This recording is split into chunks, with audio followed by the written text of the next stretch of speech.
Well, good morning, everybody, and welcome to our training today. I am so excited that you are all here with us. I hope you're looking forward to lots of information being shared with you today, lots of opportunities for growth, lots of opportunity for reflection. Got a lot of really good stuff planned for you in this two event day that we've got going on here. You're joining us this morning for our supervision and safety practice training. This is going to be a revised training. We've done this training in the past, a couple of times now, actually, but we've really brought this up to date to 2025 and some current trends that are going on in our industry and some areas that we really need to shift our focus and change our perspective so that we can keep a safe environment for our children and a safe environment for our teachers and administrators and families and communities. So this training today is not just about keeping the children safe and supervised, but it's about protecting all of us, and really understanding that what happens in your individual program. It doesn't just impact your classroom and your school, but it impacts all of us. Anytime we have a supervision related incident, everyone, gets the questions from the families, the questions from licensing, that public perception of, what happens in our early education programs. So good morning to all of you. I see all of you that are participating live today, saying good morning, good morning, good morning. I hope you're all warm. It's nice and chilly where I'm at this morning. I think it was 22 degrees when I woke up this morning. So brr. So hopefully, if those of you that are at home because you have the day off today, hopefully you're wrapped up in a blanket with some hot chocolate and a nice cup of coffee, and you're able to participate in this training comfortably. Those of you that are at your school, I know we have a lot of people that are doing this in large groups. Welcome. We appreciate you doing this and dedicating your time to supervision and safety practices. Again, I hope that y'all are nice and warm and cuddled up together and just ready to learn. You got that brain in the optimal state of learning right here. So again, we are doing this live this morning, but it is also being recorded. So if you have anyone that is not able to participate in the live session, this will be recorded and placed on our website for future use. So please pass this on to anyone that may benefit from this training this morning. Or if there's any information that you want to go back and hear again, or if you miss some practices or processes that I talk about and you want to hear it again, you can always go back to the recorded video and use that as a reference right there for you. All right, so before we get going this morning, let's just do a couple of little training tips for you so that, again, we want everyone to be successful with our training. Again, this training is verified by the Texas Early Childhood Professional Development System. So many of y'all know TechPeds. It's part of CLI Engage. So those of you that are participating in Texas Rising Star, and in other individuals that are utilizing the TechPed system, again, this training has been verified. So if you enter your personal TechPeds Workforce ID on your Tim the Trainer portal, before you complete your assessment here in a couple of hours, this training certificate will be uploaded into your TechPeds account. It usually takes about 24 hours for that to show up in your TechPeds account. It doesn't happen instantly, but usually within the next day, you're going to see that in your TechPeds account. Very, very helpful right there. It saves you a lot of time, and it's just a great, great resource for you. Be ready to take notes to take back to your leadership team, take back to your school so that you can enhance the processes in your program. A lot of today's training is not just looking at the current processes that you have in place, but how can we make things better? How can we make things safer for the children that are in your program? Again, this is 2025. We've had a lot going on in our schools in the last 5 years. We have a lot happening in our schools right now. So we have to be willing to do things differently. We have to be willing to see things differently. And that's what this is all about today. All right. It's about reflecting on your current processes and how can we do better. And every single one of us have that opportunity to do better right there. So, take those notes, make those comments, be ready to take it back to your school family. So, the power of unity, we are all in this together. If you have questions related to the material that is being discussed in today's training, please, by all means, put that in the little comment chat screen so that we can all learn together. And I can answer any question that you have, any questions that you have beyond the scope of the training material. Or if you just want a little bit more information about something, please feel free to put that in the comment chat screen. Since this is being recorded for people that are not able to join us live, let's try to keep our questions and comments related to this particular training. That would be very helpful. But if you do have questions or you need information about anything else, always know that you can contact us here at Tim the Trainer. Up in the top right-hand corner of our website, there is a messaging service that you can message us and we can get back to you. Or you can call or you can email with any questions that you have, or if you need additional information beyond the scope of the training material, we are here for you. And that also goes to those of you that are watching the recorded version of this. Since you're not live, you're watching the recording. If you have any questions or you need any additional information beyond the scope of the training material, we are here for you. I would love to be able to say 24/7, but that's not true because we have boundaries and we have lives and we have weekends too. So we will get back to you usually within 24 hours with any of your questions or additional information that you're needing. Again, quick reminder, when we're talking about training and professional development, licensing is really looking at the realistic completion of clock hours for participants. So just kind of the rule of thumb that I've been pushing, you cannot complete more clock hours of training in a single day than the number of hours that you work in that day. If you have a block amount of trainings that you completed in one single day and licensing looks at those certificates and it is more clock hours than the number of hours that you worked in that day, they may not accept those certificates. So y'all need to be careful with that. And definitely you cannot complete more clock hours in a single day than there are hours in a day, meaning you can't complete more than 24 hours of training in a 24-hour day.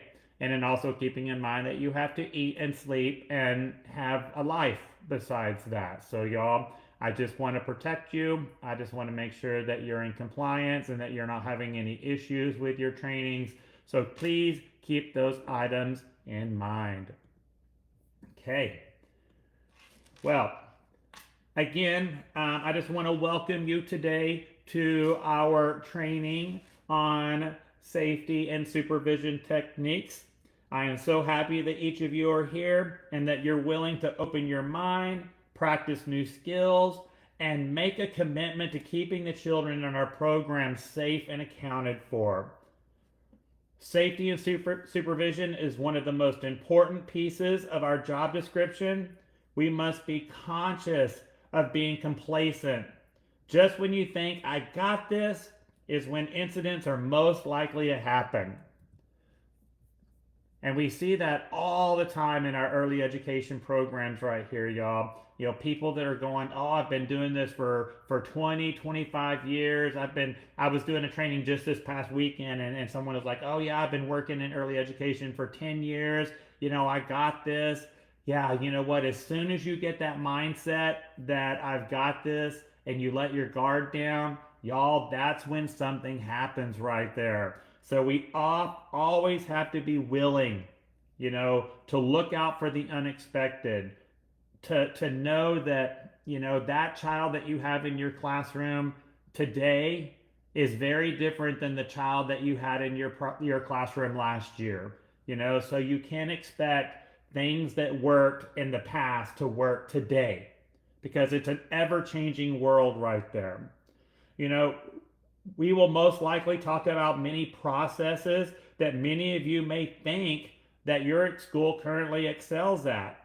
However, again, we must keep in mind that this is an ever-changing world and our children are coming to us with new challenges. Hopefully, this afternoon I'm going to do another one of these webinars on, positive guidance and discipline. We're going to talk a lot about that in this afternoon session, about the new challenges that we have in the classroom and where these challenges are coming from and how we need to adapt our teaching style. We must be alert and we must be aware. We must always be willing to be open to a new way of doing something to make sure that the children are safe. Y'all know, those of you that have been following me for a long time, I'm a professional storyteller. Lori Buxton and I like to call ourselves storyholics, right? Storyholics. We got a lot of stories to tell you. But those stories help you know that this is like real stuff, right? So I'm most likely going to share some stories with you today that may be a little difficult for you to hear. All right, just breathe. You can handle this.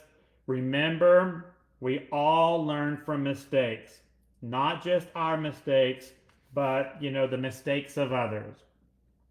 And I think back at my career, and between being a pre-K teacher and being a director and being a multi-site operator, and a trainer and a coach, being an owner and operator, traveling all around the country, working with programs, and then working with legislation and working with our lawmakers and working with child care regulations. Y'all, there's a lot.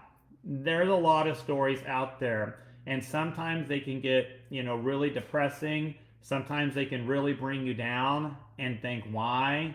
But again, it's all opportunities for us to learn, okay? It's all opportunities for us to reflect on new skills that we've got for you right there.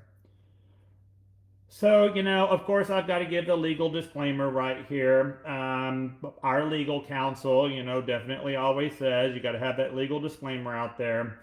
Just know that completing this training is not a guarantee that you will not have any type of significant safety or supervision incident. Everyone in attendance today, everyone that is watching the recorded video, needs to be consciously aware of their self-control and the ability to make good decisions when the world is not going their way.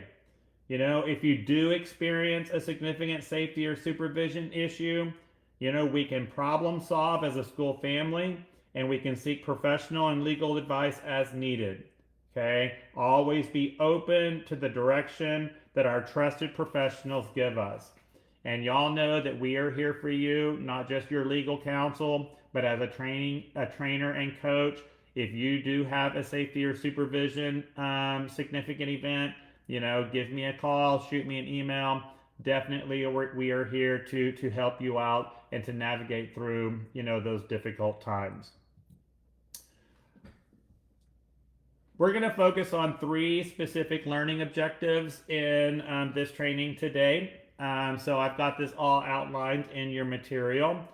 First, we're going to have a conversation about what is preventing proper supervision from taking place. And this is where I really want y'all to focus on what's going on in our programs today, all right? Because the distractions that are preventing us from properly supervising the children in our schools is very different today than even 5 years ago, all right? So we have to be open-minded to that and see, is it time for us to adjust our policies and our practices based on the current distractions that we have in our school at this time? All right. And think about specifically what is preventing proper supervision at your specific location. All right. And remember, all of us, our building premises are different, our classrooms are designed differently. So, when you go back and you reflect on this material, think specifically about your school, your classroom, your environment. All right. This is not an opportunity to finger point or to throw someone under the bus, but it's the opportunity for all of us to work together to solve any problem or any possible risk that is at your center that you may be facing.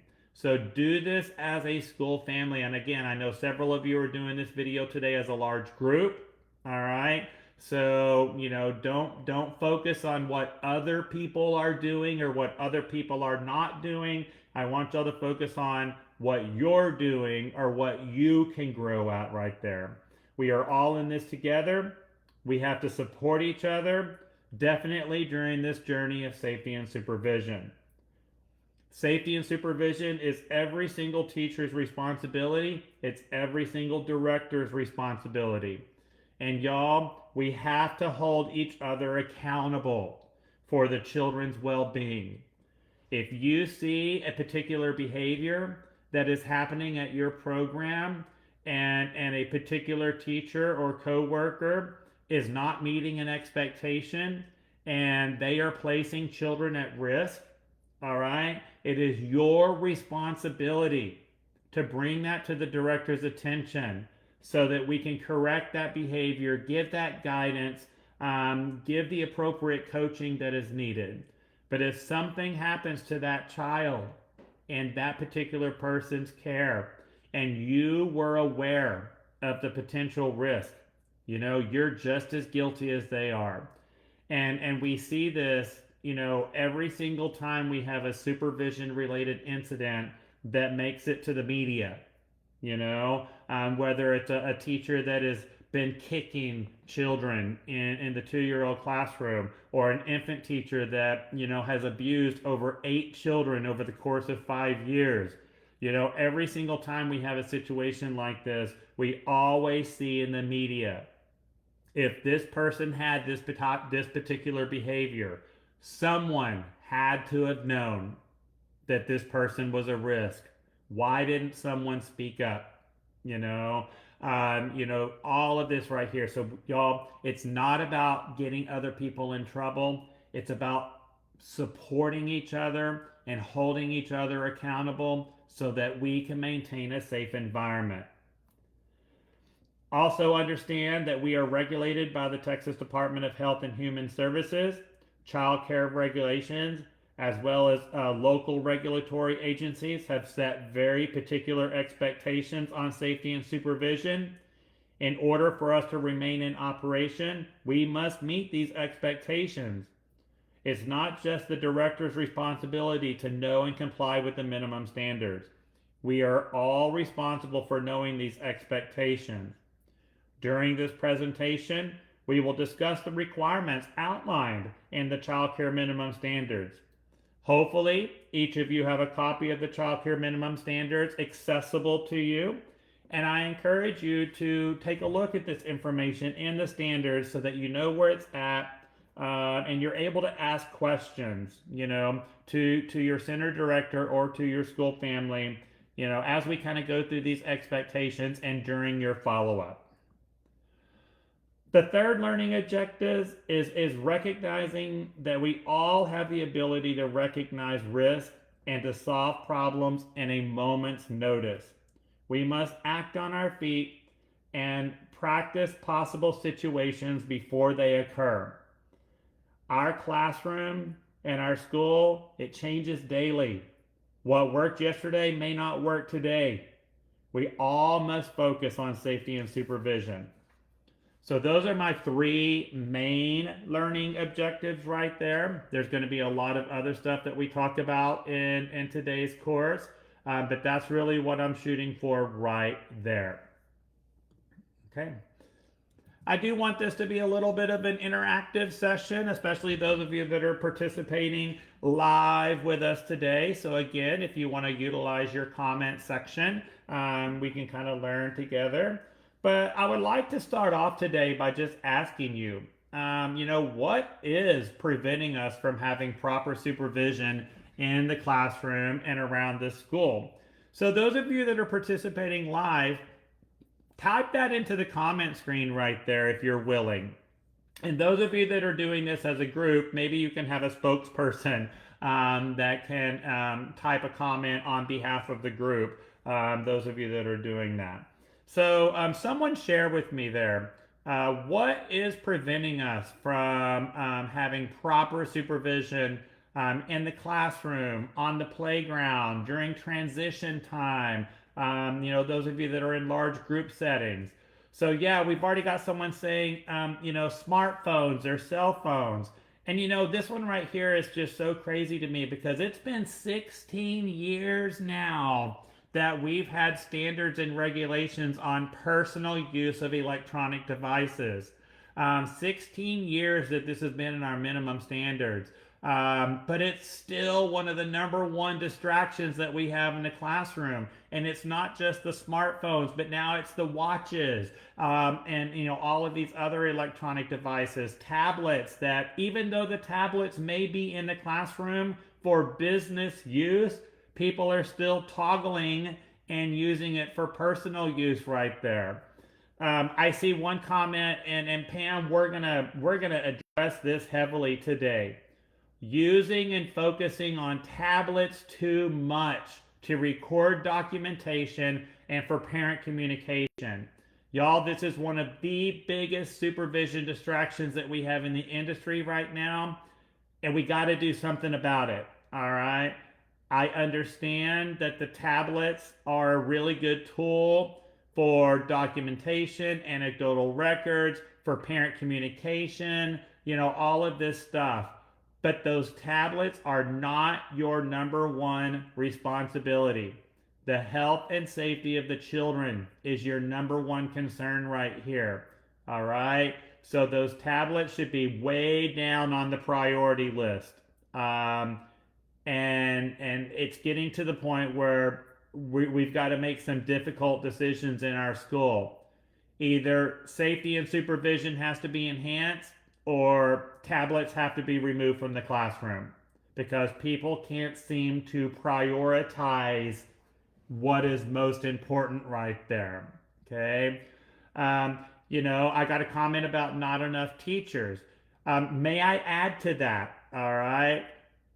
Not enough teachers that are appropriately trained with the skills and the abilities needed to be successful in that particular job assignment. All right. And not enough teachers that are willing to practice new skills to enhance safety and supervision. Okay. So, yes, the physical body in the classroom is definitely important, but I just want to add to that comment the willingness, the skills, and the ability that are also needed to keep children safe. Yes, I 100% agree with that right there. Okay, and I see another person saying staffing. Yes. And I had just posted this on social media, I think last week. So those of you that don't follow me on Facebook or Instagram on a regular basis, please, I share a lot of tips out there. But I still believe this. I would rather be short staffed than to have the wrong person in the classroom. And if I have a person in that classroom that doesn't have the appropriate skills, ability, and training to be successful for that particular job assignment, they are a risk. All right. So absolutely right there. And I see a lot of people commenting. Y'all look at this. The number of people that are commenting on technology, the tablets, the documentation on the tablets. We see this ongoing. So great. I love that you are also seeing the potential risk that we are facing with these tablets in the classroom, y'all. So keep that in mind right there. Kind of the rule of thumb that I've been practicing is that if there's only one teacher in the classroom, if there's only one teacher needed for child staff ratio or the group size, then if there's only one teacher in that classroom, then there's no tablet. All right, because that teacher's number one focus should be on the health and safety of the children. They should not have time to update that tablet if they're the only person in the classroom. If there's two people in the classroom, then possibly the tablet could be used at appropriate times. All right. I have another training that's in production right now that should be out within the next few weeks that's going to talk about the role that each person plays in the classroom and in the school. And y'all, it's a team effort. Okay, and especially when it comes to safety and supervision right there. So yes, and if those parents come to you with a complaint about I'm not getting notifications on the tablet, I didn't get this or that, yes, and directors and administrators, yes, parent, because your teachers are engaged in the education, health, and safety of the children. Updating those tablets is not the priority. All right, it's the education, health, and safety of the children, and that's why you're not getting notifications. Okay, so we look at that right there. So now that we kind of have this list and we kind of have our brain kind of going right there, let's kind of look at this question right here and kind of write this down. Those of you that are live, once again, you can make your comment in the comment screen. Those of you that are watching the recorded video, write this down so that you can share it with your leadership team and you can share it with your school family. But this is meant for us to have an open conversation about what does supervision mean to you. And y'all, I encourage you to have this conversation with your school family. You can't just assume that everyone has the same perception of supervision as you. All right. You've got to see the world from other people's version of reality. Okay. And that's not just seeing the world from the children's point of view, but you got to see the world from your co-teacher's point of view, from your director's point of view, right? And have that conversation about what does supervision, mean to you. So in addition to sight and sound, what are other characteristics of supervision? Is someone willing to type that into the chat or the comment screen right there? Other than sight and sound, what are other characteristics of supervision? What does supervision mean to you right here? So let's see what y'all have to say about this one. All right. We talk about, supervision is about knowing what, your children are doing at all times, being aware of your children, their individual differences, their developmental differences, their chronological ages right here. What are they capable of? What did they do yesterday? What could they possibly do today? All right. Wendy is saying moving around the classroom and being engaged. Yes, y'all. Engagement, engagement, engagement. I have a training on my website right now. It's one of my favorite recordings that I've got about engagement techniques in the classroom. And that's another one that we're going to be redoing here within the next few months right there. The physical touch. Yes, when we talk about children must have a felt sense of safety.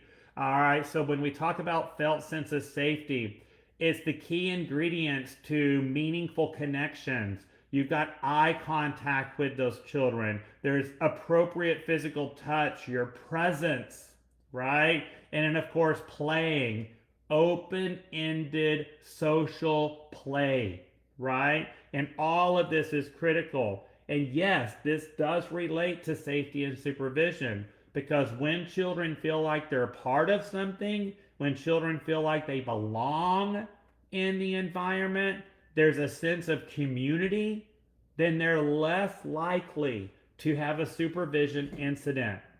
Okay, so keep that in mind right there. I have a understanding each child. Yes, what are they trying to communicate? Their behavior, their actions. That's all communication in the best way they know how. So you've got to understand that child. You've got to be curious about that child. Be curious, not judgmental. All right. So many times, especially when it comes to behavior and safety risk, when children are creating a safety risk, we tend to want to write their story for them, right? Well, I've got this child in my classroom and he blah, blah, blah, blah. You're writing the story for the child, okay? We have to let the child write their own story. And you're not going to be able to do that without knowing them and understanding them, okay? Keep that in mind. Infants and toddlers, when you're doing those diaper changing, keeping your hands on them, keeping that eye contact while being aware of the rest of the group. Yeah, so we got some great comments that are being shared right here now. Um, oh, I love this one. Teachers being personally prepared, all right, and rested and prepared for the day. Love that right there. Good.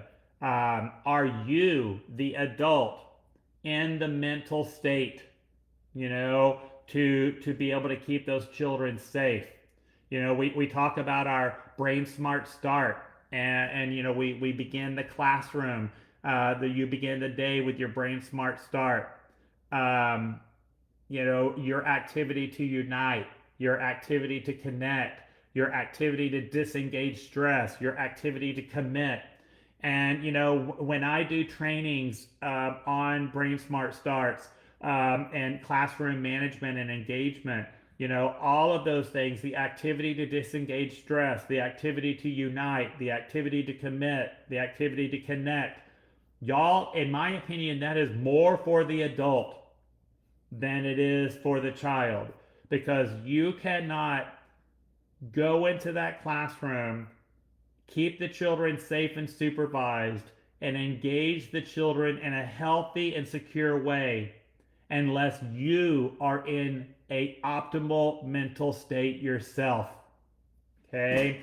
And being aware of that. All right, being aware of that. So wonderful comment right there. All right, great. All right, let's kind of move on. We've got some good conversations happening. I love it. All right, so we're going to go in and talk a little bit about, what are the general responsibilities as outlined in the child care minimum standards.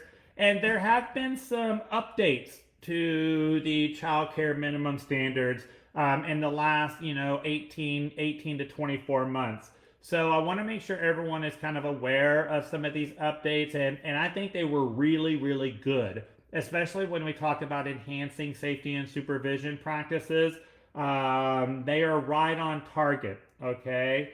So kind of keep that in mind. So, the first thing you're going to notice right here is that all child care center employees, including those not counted in child staff ratio, must demonstrate competency, good judgment, and self-control while in the presence of children and when performing assigned responsibilities. All right. Now focus on the last part of that sentence. And when performing assigned responsibilities. Y'all, and this goes right back to, the comment that was just made on the comment screen that we just discussed when we talked about, your teachers must be personally prepared, to maintain a safe environment and to properly supervise the children. So, when we talk about, what do they mean by demonstrating competency? Here it is right here, this means that they have to have the mental ability to make a good decision.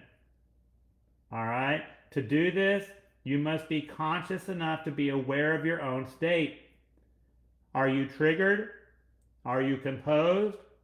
All right. Now remember, anytime you get triggered, you're always the last person to know. All of the children in that classroom are going to be aware of your trigger before you are. Just like when a child gets triggered, all right, everyone is aware of that trigger except for that individual child. That's always the first part of self-regulation, is to be able to identify that I am triggered. But when we talk about demonstrating competency, having that good judgment, maintaining self-control, You have to be aware of your possible triggers first. There's an activity that I like to do that I encourage you to write down your triggers. You know, what are the behaviors in your classroom that push your buttons? What are the things that children say or do that trigger you? You know, write these down. We don't have time in today's training for us to do this, you know, as part of today's training, but this can be a little homework assignment for you, a little reflection for you. But you want to write down your triggers. Okay, now you're going to keep this to yourself. This is not something you're going to share, right? You're not going to put it up on a bulletin board in the classroom. You know, warning, before you come into this classroom, here are my triggers. No, this is just for you. All right? But, you know, like my big classroom trigger is children that scream at the top of their lungs, you know? So if I was a teacher and I say, I get triggered when children scream at the top of their lungs, practice pivoting.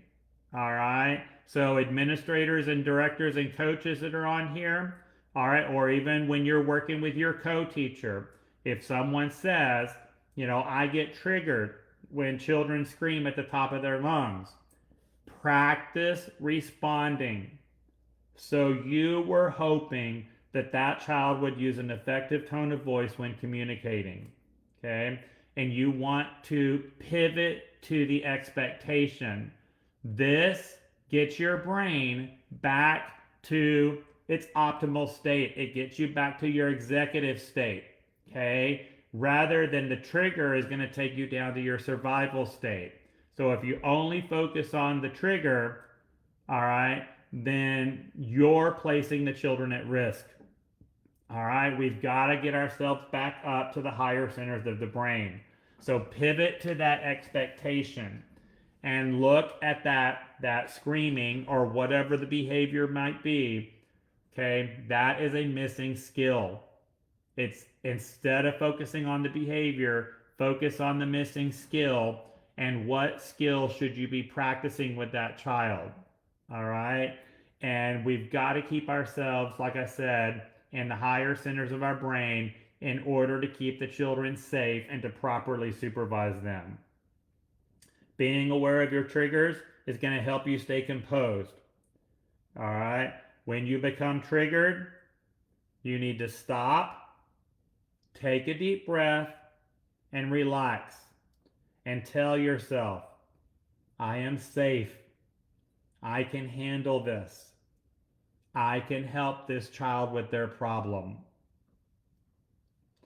Now, we're going to have several conversations during this training about children having a felt sense of safety. It is important to see this from the child's point of view. When children feel safe, they are less likely to create a supervision incident. So we constantly need to be focusing on, do the children have a felt sense of safety in the classroom? All right. Now, with all of this, when we are aware of our mental state and our triggers, then we can make good decisions. That's where the good judgment comes from right there. So demonstrating competency, good judgment, and self-control is essential to keeping children safe. So lots of good conversations that y'all can have in your program about this right here. I have a recording on my website. I have a training on my website that's called Demonstrating Competency, Good Judgment, and Self-Control when in the Presence of Children and when performing assigned responsibilities. So you might want to add that one to your to watch list or to your training plans, directors, when you're making provisions for your employees' training. This would be a really good one for you right here. All right. But we constantly have to work on that one. Let's kind of move on. Now that you can identify your triggers, all right, be conscious of your inner state and have that good judgment. You will be more willing to treat children with courtesy, respect, acceptance, and patience. This will help the children feel connected. Feeling connected will give them a felt sense of safety. All right, those meaningful connections. It wires the brain for empathy and impulse control. All right, meaningful connections, treating children with courtesy, respect, acceptance, and patience wires the brain for impulse control. Well, you got to think about that when we talk about safety and supervision incidents. When a child is placed at risk, especially if a child is wandering away from the classroom, wandering away from the program, hiding on the playground, hiding in the classroom. Y'all, that is a lack of impulse control right there. There's also a lack of empathy. All right? So this is important for you right here too. And keep in mind, the courtesy, the respect, the acceptance, and the patience that we give our children, y'all, it might be the only time they receive this. Mom, dad, guardian, a lot of our families are doing the best they can with what they've got. So once again, we can't judge, we can't criticize. All right, we need to be curious and we need to be supportive. But, at home, they're doing the best they can with what they've got. They're trying to keep their family afloat. They're trying to keep their finances in order. They're just doing what they can to support their family. All right. So, sometimes that can look a little rough. So focus on that courtesy, respect, acceptance, and patience. And it's not just with the children, y'all. Courtesy, respect, acceptance, and patience to each other, to, the families that we work with, to the community. This is something that we all need to be focused on right here.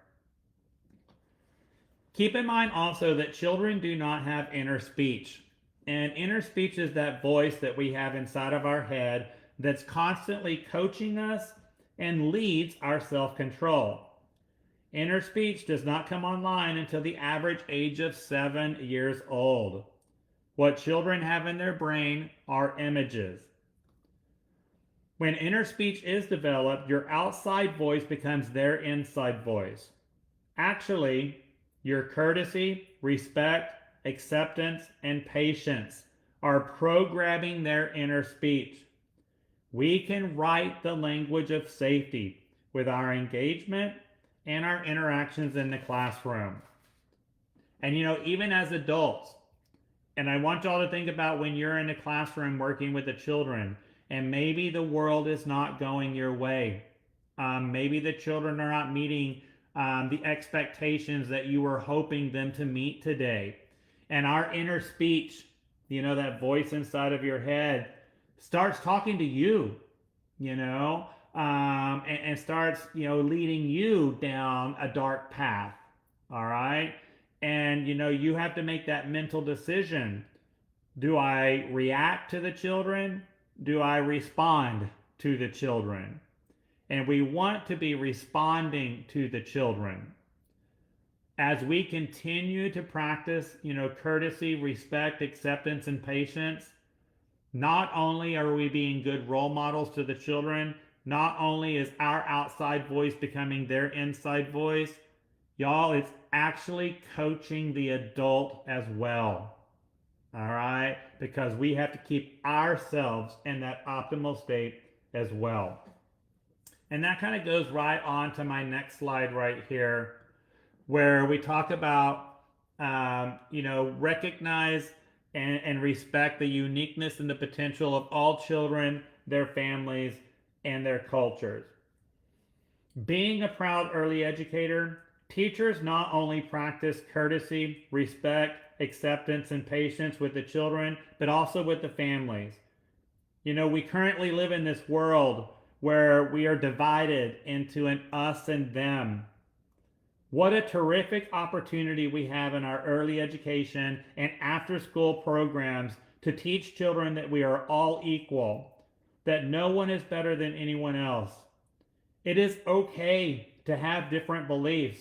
It's okay to have different opinions. Instead of judging others, we should be curious about their lifestyles and their cultures. When we are curious about a child and their family, they will feel included. When a child feels included, They feel like they are part of something. They are part of a family. They are part of a community. When they feel like they belong, they are less likely to create a supervision incident. It is our job to help children feel like they belong. So once again, this slide, oh, it's such a big one. All right. I think I can go on for 6 hours just on this particular slide right here.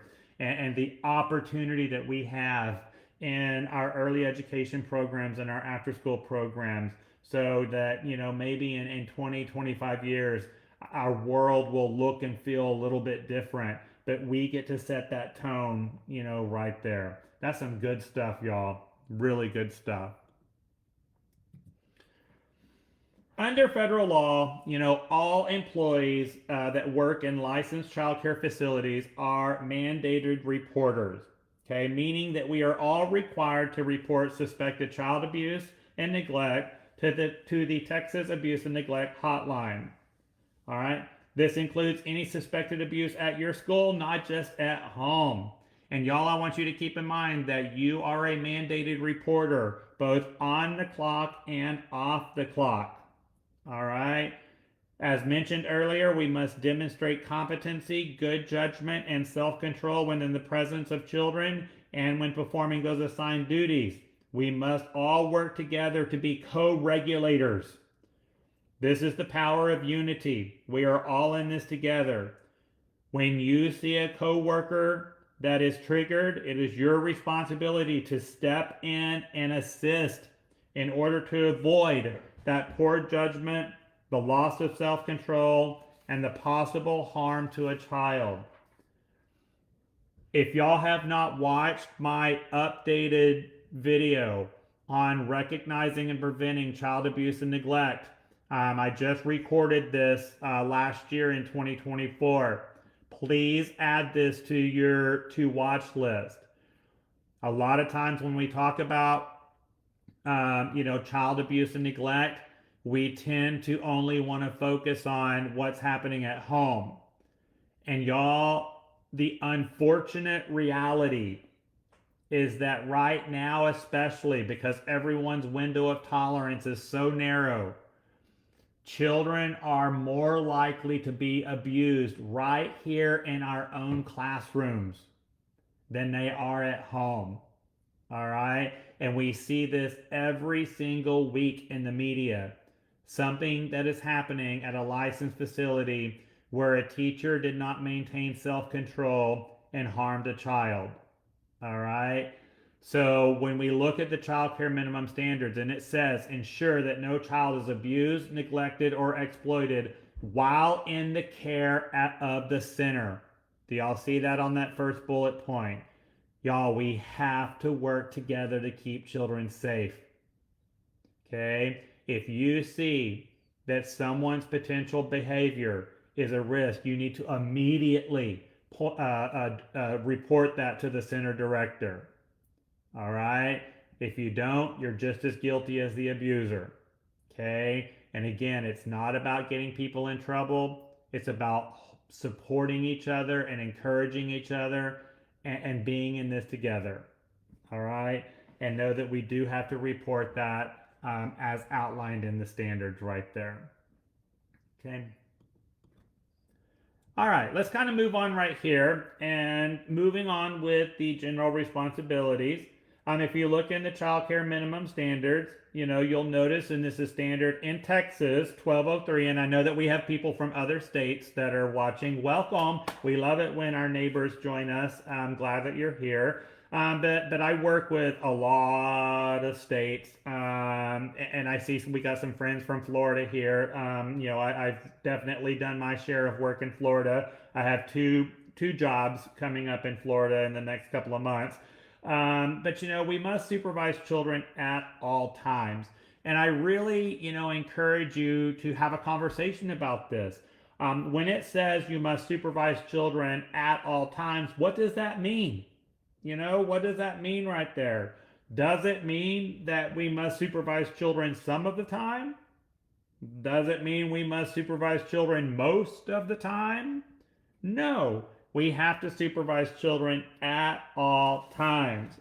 So when I am doing this training in person, we kind of play a little game with this right here about, the difference between supervising children some of the time, supervise children most of the time, and then supervising children all of the time. And it's all of the time. You always have to, you need to be aware of the ongoing activity, of these kids right here.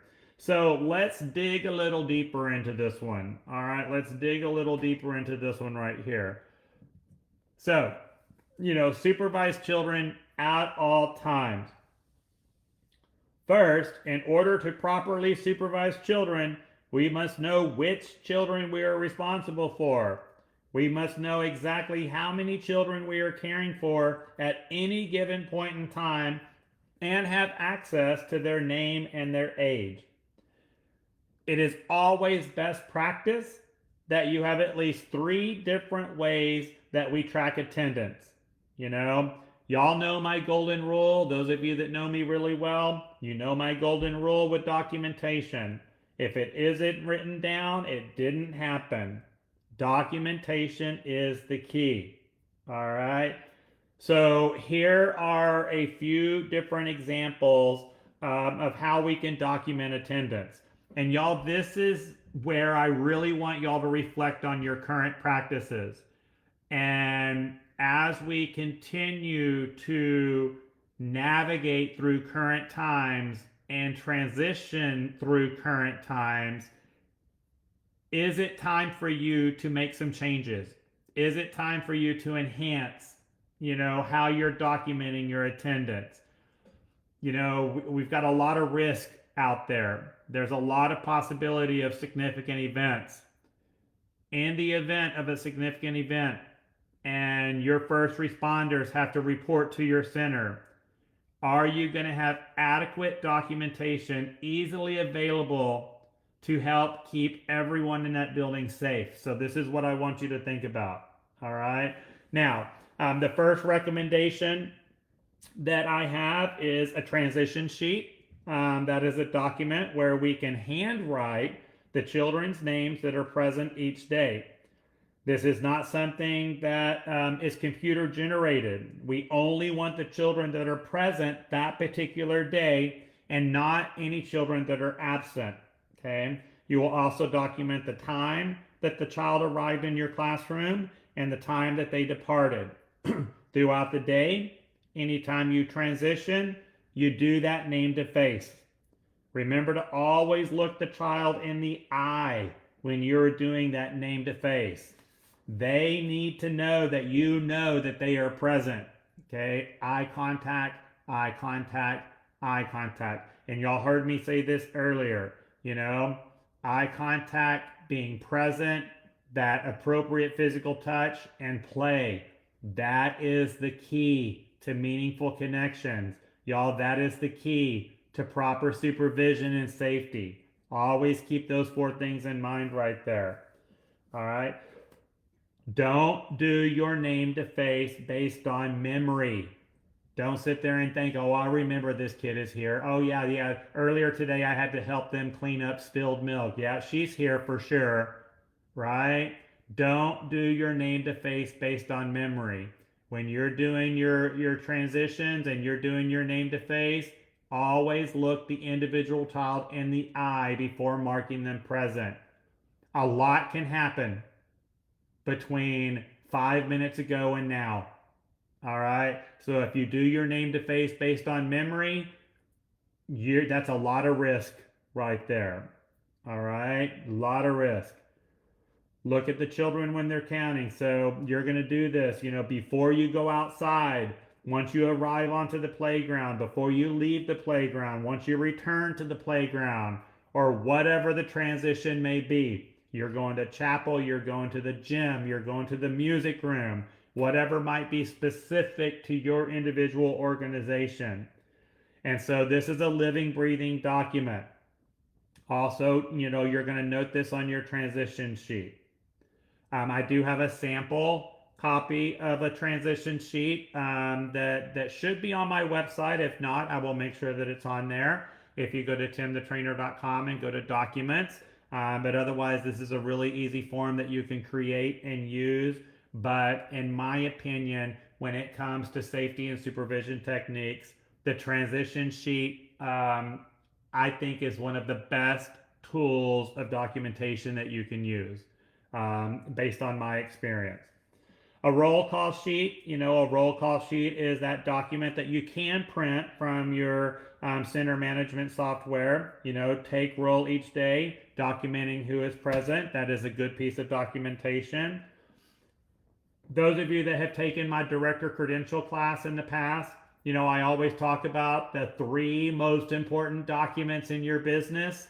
The job description, your employee and parent handbook, and the 3rd most important document in your school, the sign in and out sheets. All right, those sign in, sign out sheets are so critical. However you choose to use them, if it's a paper that the parents sign in and out, if it's something on a tablet, y'all know how I feel about that. But if that's what's getting the job done, you do you, okay? But these are extremely critical legal documents in your business. We must have documentation showing when a child's day began and when the child's day ends, as well as the responsible adult who is dropping the child off and picking the child up. This is documenting the moment, that the time that the parent is responsible for the child versus when the caregiver is responsible for the child, and vice versa.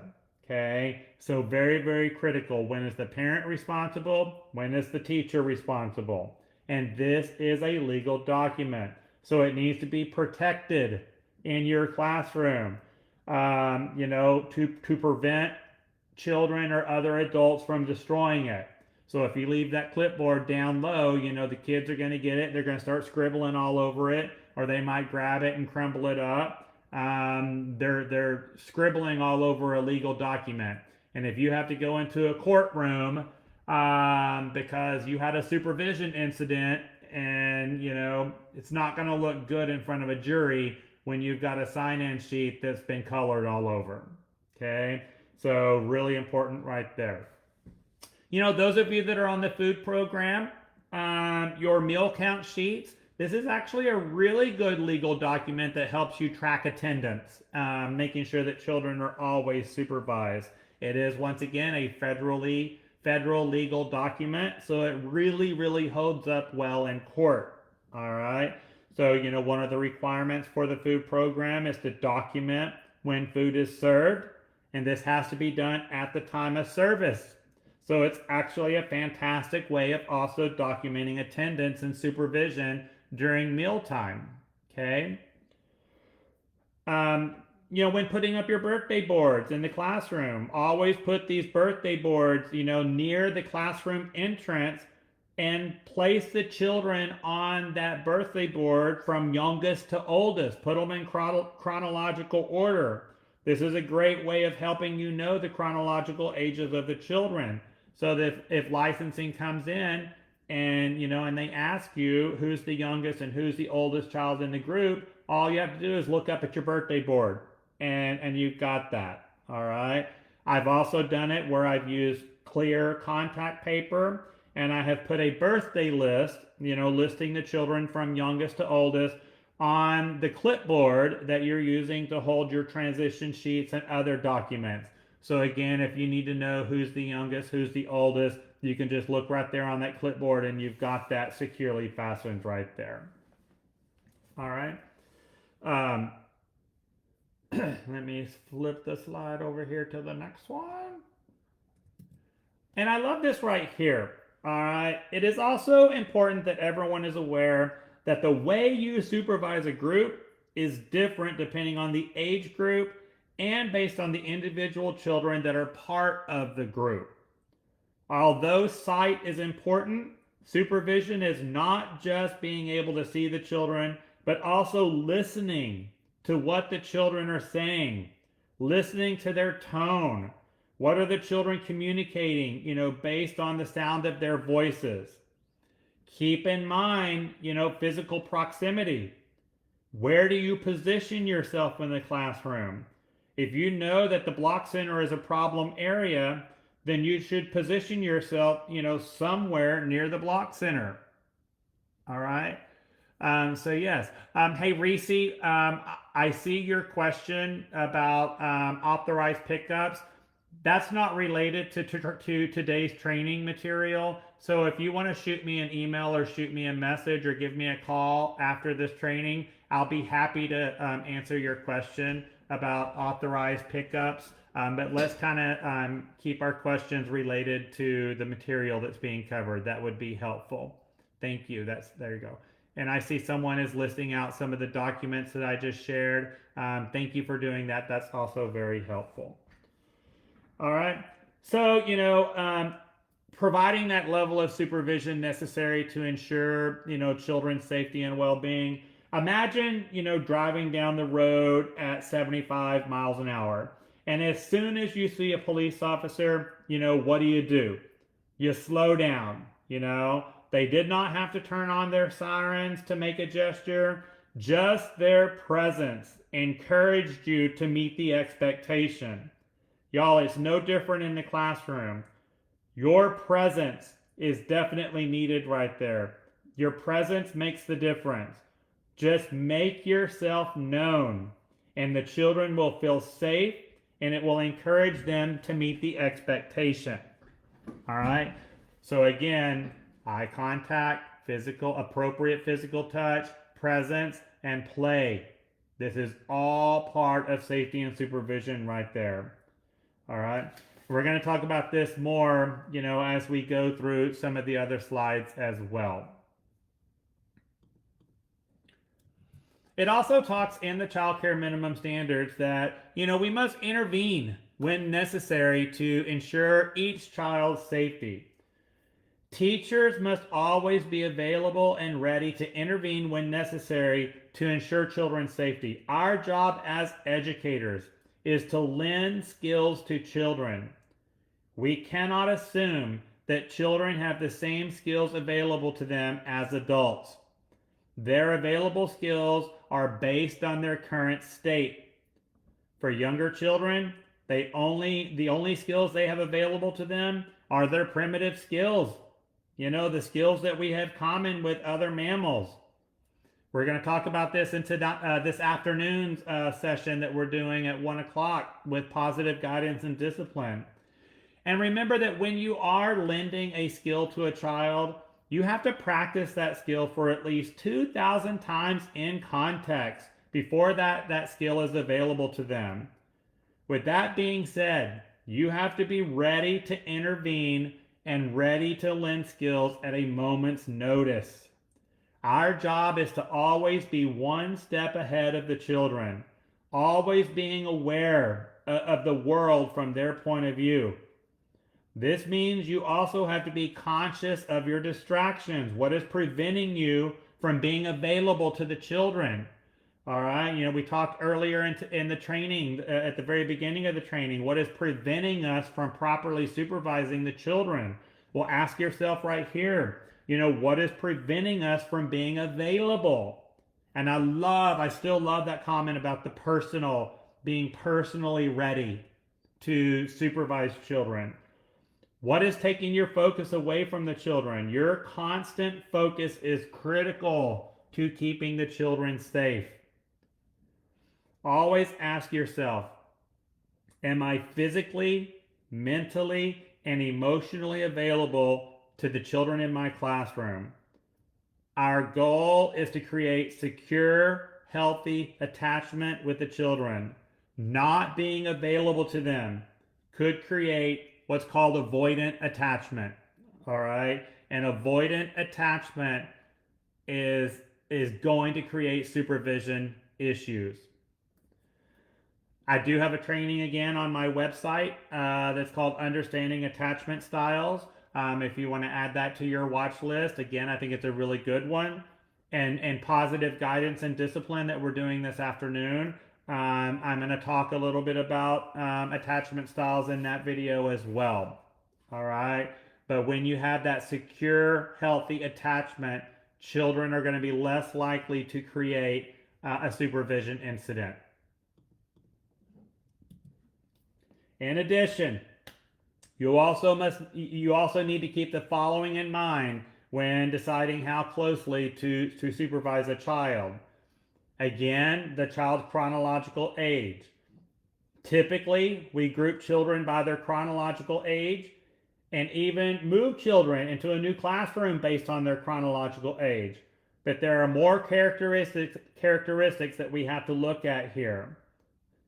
And by the way, I also don't recommend that you transition children to classrooms based on chronological age.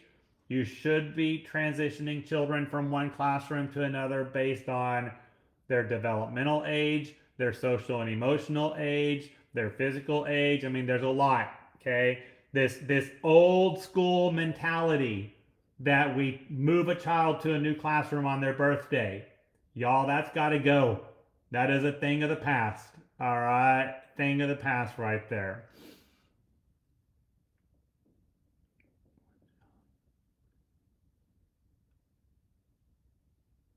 So I got a question. Would shelving with backboards that are not against the wall be considered, would that be considered not proper supervision? Shelves are in the center of the room to make sections of the room. I'm going to actually talk about this, Valerie. I've got a slide coming up on proper room arrangement and how to create adequate supervision based on room arrangement. But to go ahead and give you a little bit of an answer right here, it has to do with the size of the shelving. And when we talk about furniture being age appropriate, that you've got the appropriate size furniture for that particular age group, that is very, very critical. Because if you've got a shelf that is meant for a pre-K classroom and you've got that shelf in a toddler room, yes, that is definitely a supervision issue. All right. You need to make sure that your furniture is age specific. All right. For that very reason. But yes, that is actually coming up very, very soon. All right. When we talk about stages of development, even though they may not be chronologically 3 years old, developmentally they may be 2.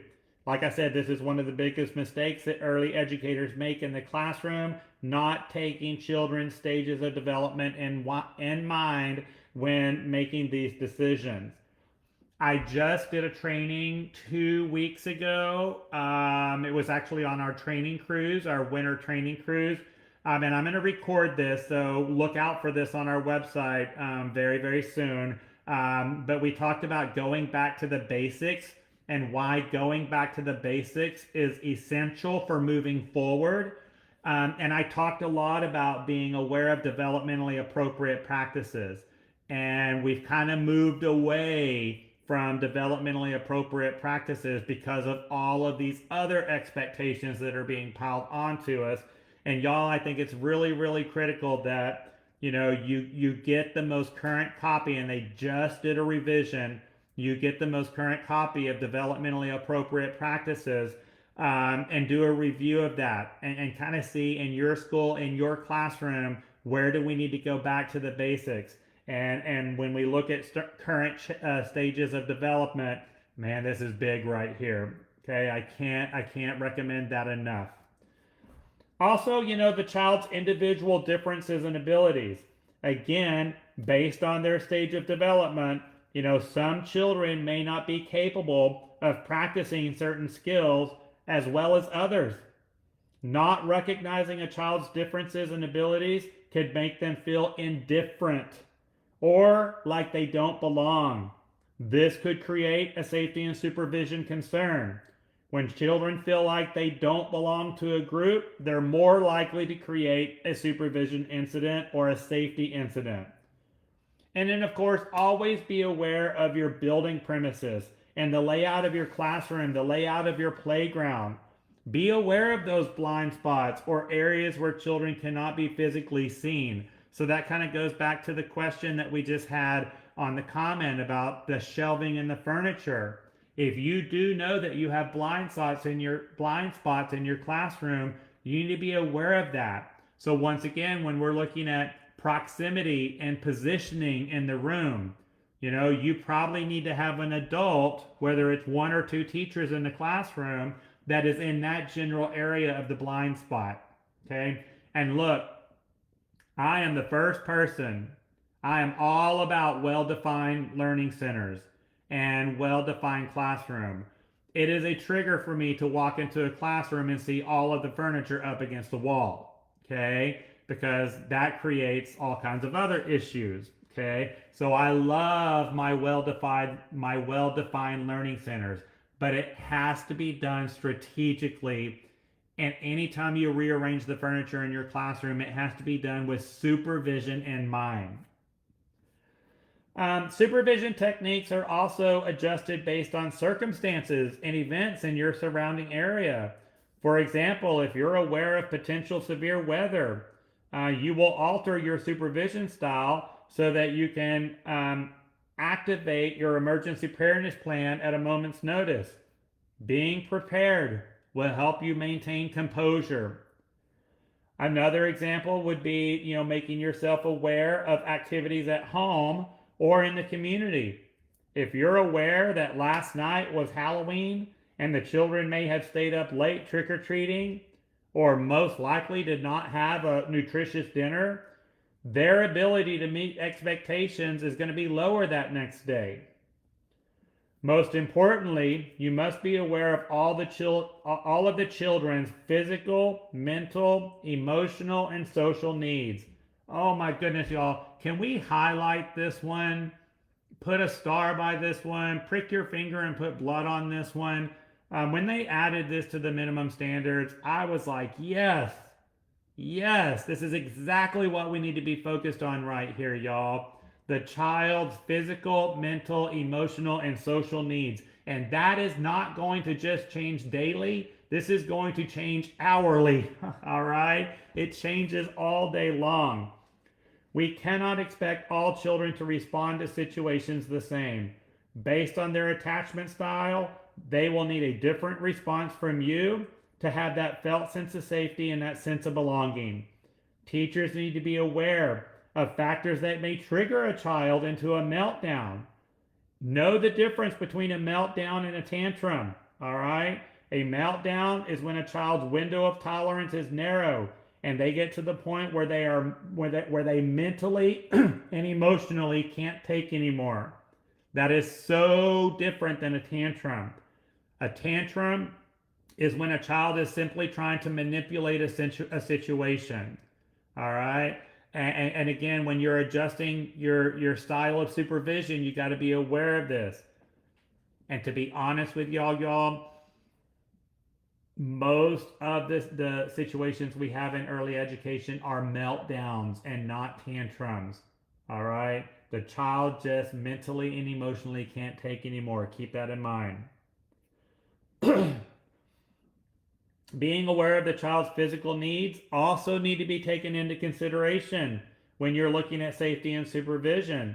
Some children need more rest than others. Some children, need more physical movement. Again, your response plan to these children will be different. If you have a child that requires more physical movement and they are not getting what they need, they're more likely to create a safety and supervision incident. Lastly, be aware of their social needs. Some children need additional practice with pro-social skills. And forcing a child into a social setting when they are not developmentally ready could cause them to withdraw and hide.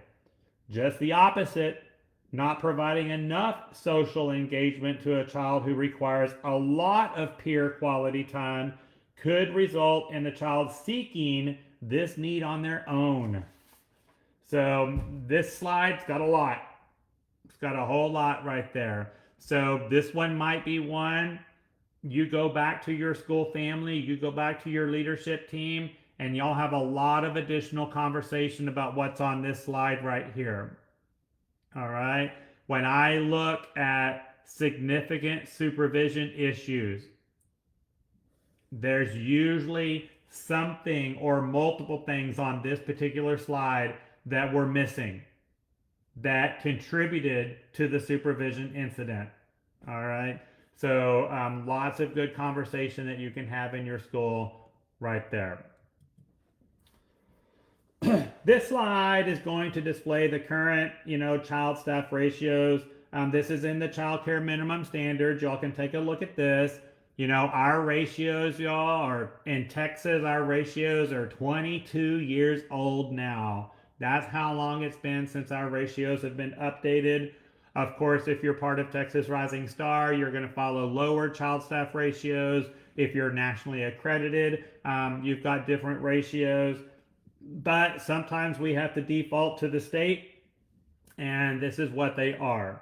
If you can run lower child staff ratios, good for you. Okay? But just keep in mind, running a lower child staff ratio is not going to guarantee that you're not going to have a supervision incident. Ratios are not the only thing that needs to be taken in consideration when looking at safety and supervision. And have a conversation in your school about who is responsible for maintaining these ratios. It's not just the director. It is everybody's responsibility to ensure that ratios are followed. And what systems can you put in place to ensure that ratios are maintained? What type of communication do you have in place so that, when you do see the potential of being out of ratio, you can be proactive to that? All right. And how can you exceed? How can you run lower child staff ratios? Poor classroom management. If you've got a classroom with 11 children and you've got poor classroom management with 11 children is going to be the same as poor classroom management with 7 children. All right. So again, these child staff ratios are not the only thing we've got to look at when maintaining a safe and supervised environment. Okay. All right. I'm going to move now to what I call my 6-point supervision checklist. All right. So we're kind of getting into we got the groundwork laid. We're going to get into some more processes and techniques to help you maintain a supervised environment, keeping the children safe. So as we go through this checklist, I want y'all to think about how these skills are different depending on the chronological and developmental age of the children that you are supervising. Which of these, 6 points are most important for each age group? All right. So, when we talk about being present, all right, this is going to be very different in an infant classroom versus being present in a pre-K classroom. And I do this game whenever I do this in person where, these 6 points, put them in a priority order based on your classroom, based on the age group of the children in your classroom. What do you think is most important, and kind of go down. And based on each individual age group, this list is going to be different. All right. So take a look at that right there. So the first one is just simply being present. Being present isn't just being physically in the classroom, although that is important. Being present means that you are mentally and emotionally available for the children and free from internal and external distractions. Earlier in the training, we talked about attachment styles. Your presence will create the attachment style of the children that you're interacting with. And I want y'all, here's a little activity for you. I want y'all to remember a time whenever you were a child and the world was not going your way. Remember seeking out an adult and needing someone to help you feel safe. Do you recall a time when the adult you went to was not available to you? Did they ignore you? Did they dismiss your needs? Did they try to distract you with another object or activity instead of being there for you? And I want y'all to remember how that made you feel as a child. Many times, the best thing we can do for a child is to simply be present. They need to know that we are there for them. Infant toddler teachers, y'all, this is even more important for you because you are dealing with nonverbal children with unmet needs. And you've got 4 infants that need to be fed or need to have their diaper changed, all at the same time. There's no way you're going to be able to accommodate, all of that at one time. But just being present tells the child that I'm here for you and I will eventually be there for you. All right? And that's what is important. That's what we want to create right here. All right? I am here for you and I will eventually be here for you. Positioning. Many teachers do not think about how they position themselves in the classroom and the impact that this has on safety and supervision. As mentioned earlier, teachers must be ready to intervene when children become triggered and a possible risk may be present. Your ability to move freely around the classroom will enhance your practices. While one-on-one time with each individual child is imperative, you must position yourself in a way that you can still see the rest of the room and move at a moment's notice. Okay? And again, I've got that training on engagement techniques that I really go into detail on this if you want to add that to your to-watch list. So if you're a toddler teacher and you're in a toddler classroom and you're sitting on the floor, crisscross applesauce, and a child in the block area becomes triggered and begins to bite, another child in the classroom, would you be able to get up off the floor and move to the other side of the room to intervene, in that moment's notice? So that's what you've got to look at is how you're positioning yourself, and will I be mobile enough to be able to intervene when needed? And again, y'all, I can't stress, you've got to be mobile. You've got to be able to move right there. And of course, the key here is also communication with your co-teacher so that one individual is mobile while the other one is creating those intimate moments with the children. Teamwork in the classroom will enhance safety and supervision, but y'all have got to talk to each other. And remember, when you're communicating and talking to each other, this needs to be done in a discreet manner because the children are also listening to you. All right? So keep those conversations age appropriate, keeping in mind your tone, keeping in mind your body language. All right? Because even those of you that are in classrooms working with nonverbal children, you still need to watch what you're saying because the children can pick up on the tone and the body language. Okay? So that's important for you as well. Next, we talk about proximity. Think again about driving down that highway and seeing that police officer, or when you see your school director walk onto the playground. Their presence instantly makes you aware of the expectations. The same applies to the children in the classroom. If you know that dramatic play area sometimes has conflict, then you need to position yourself near that area. During circle time, some children may need to sit closer so that they can feel safe. They need to sit closer to you so that they can feel safe. Circle time can be intimidating for some children.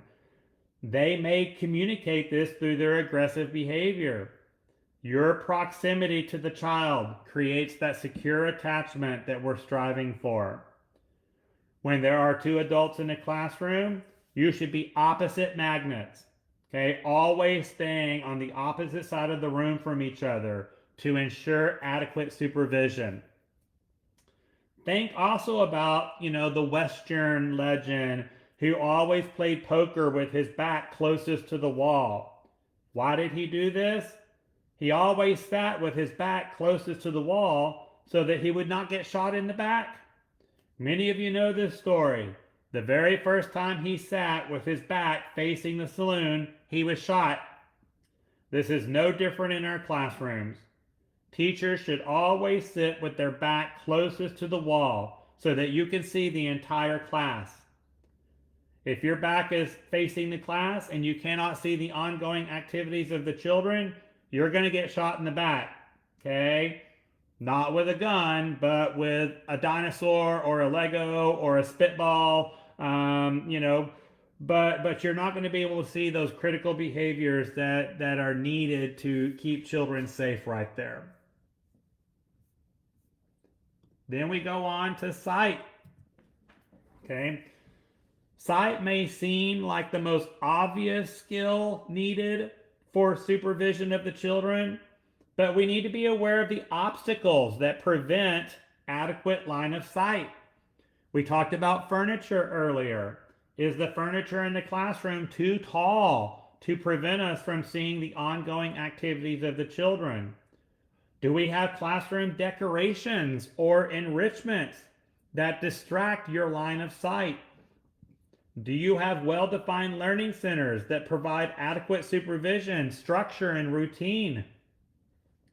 Are there open areas of the classroom that are too open and provide children with opportunities to run or tumble? But it's not just these physical obstacles that may place the children at risk. Is the teacher wearing their prescribed eyeglasses or contact lenses? Or is the teacher due for a new examination? You know, y'all would be surprised how many supervision related incidents occur because the teacher just can't simply see, because they're not wearing their glasses or, they're past due for an examination.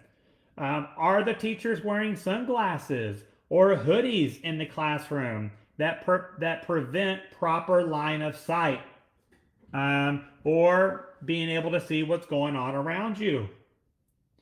Think about this, and again, have a conversation with your school family, have a conversation with your leadership team.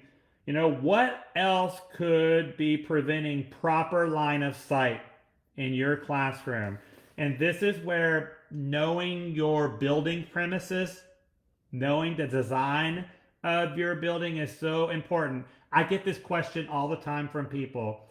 Why is understanding building premises a required training topic? That is a training that we have to do, as part of our onboarding plan, as part of our orientation.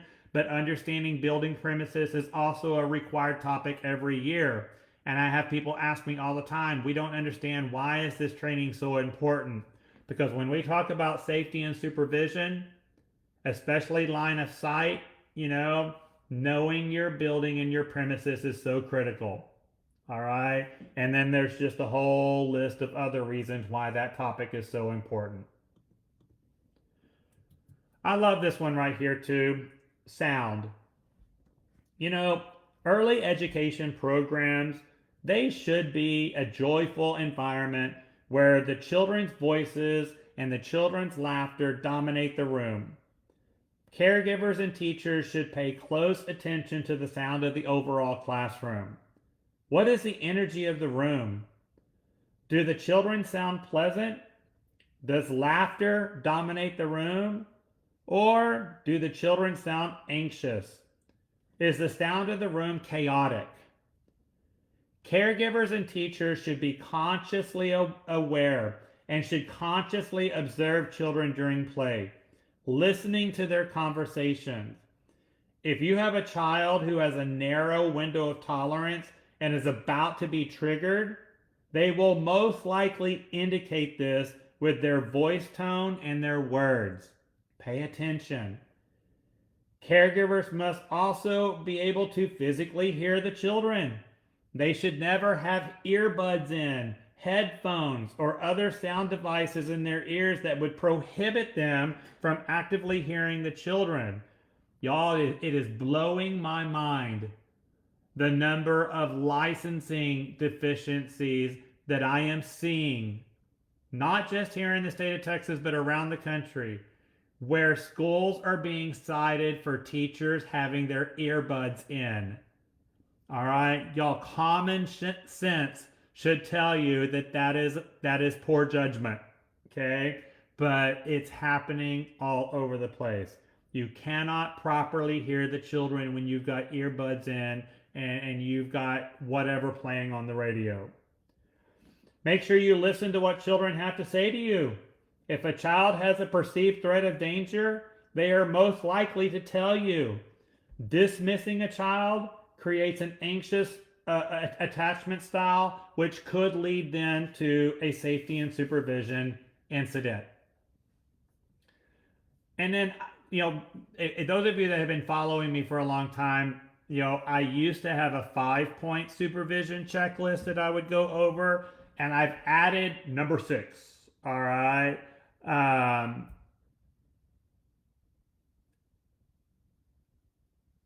So my number 6 now is I love this one, but it's the energy, and I've added energy to my supervision checklist.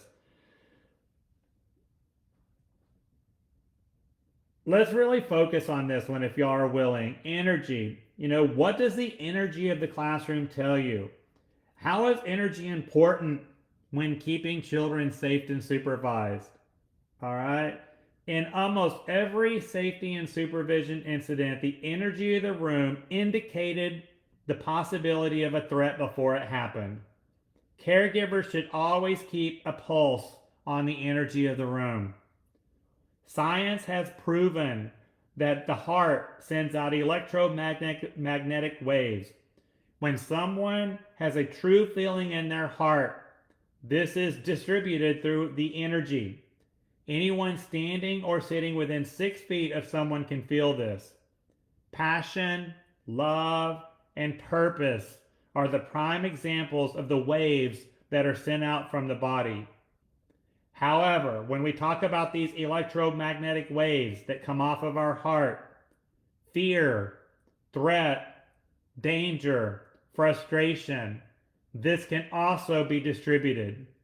Many times, the best indicators of a possible safety and supervision threat is something that cannot be seen or heard. It's the energy. Keep that in mind.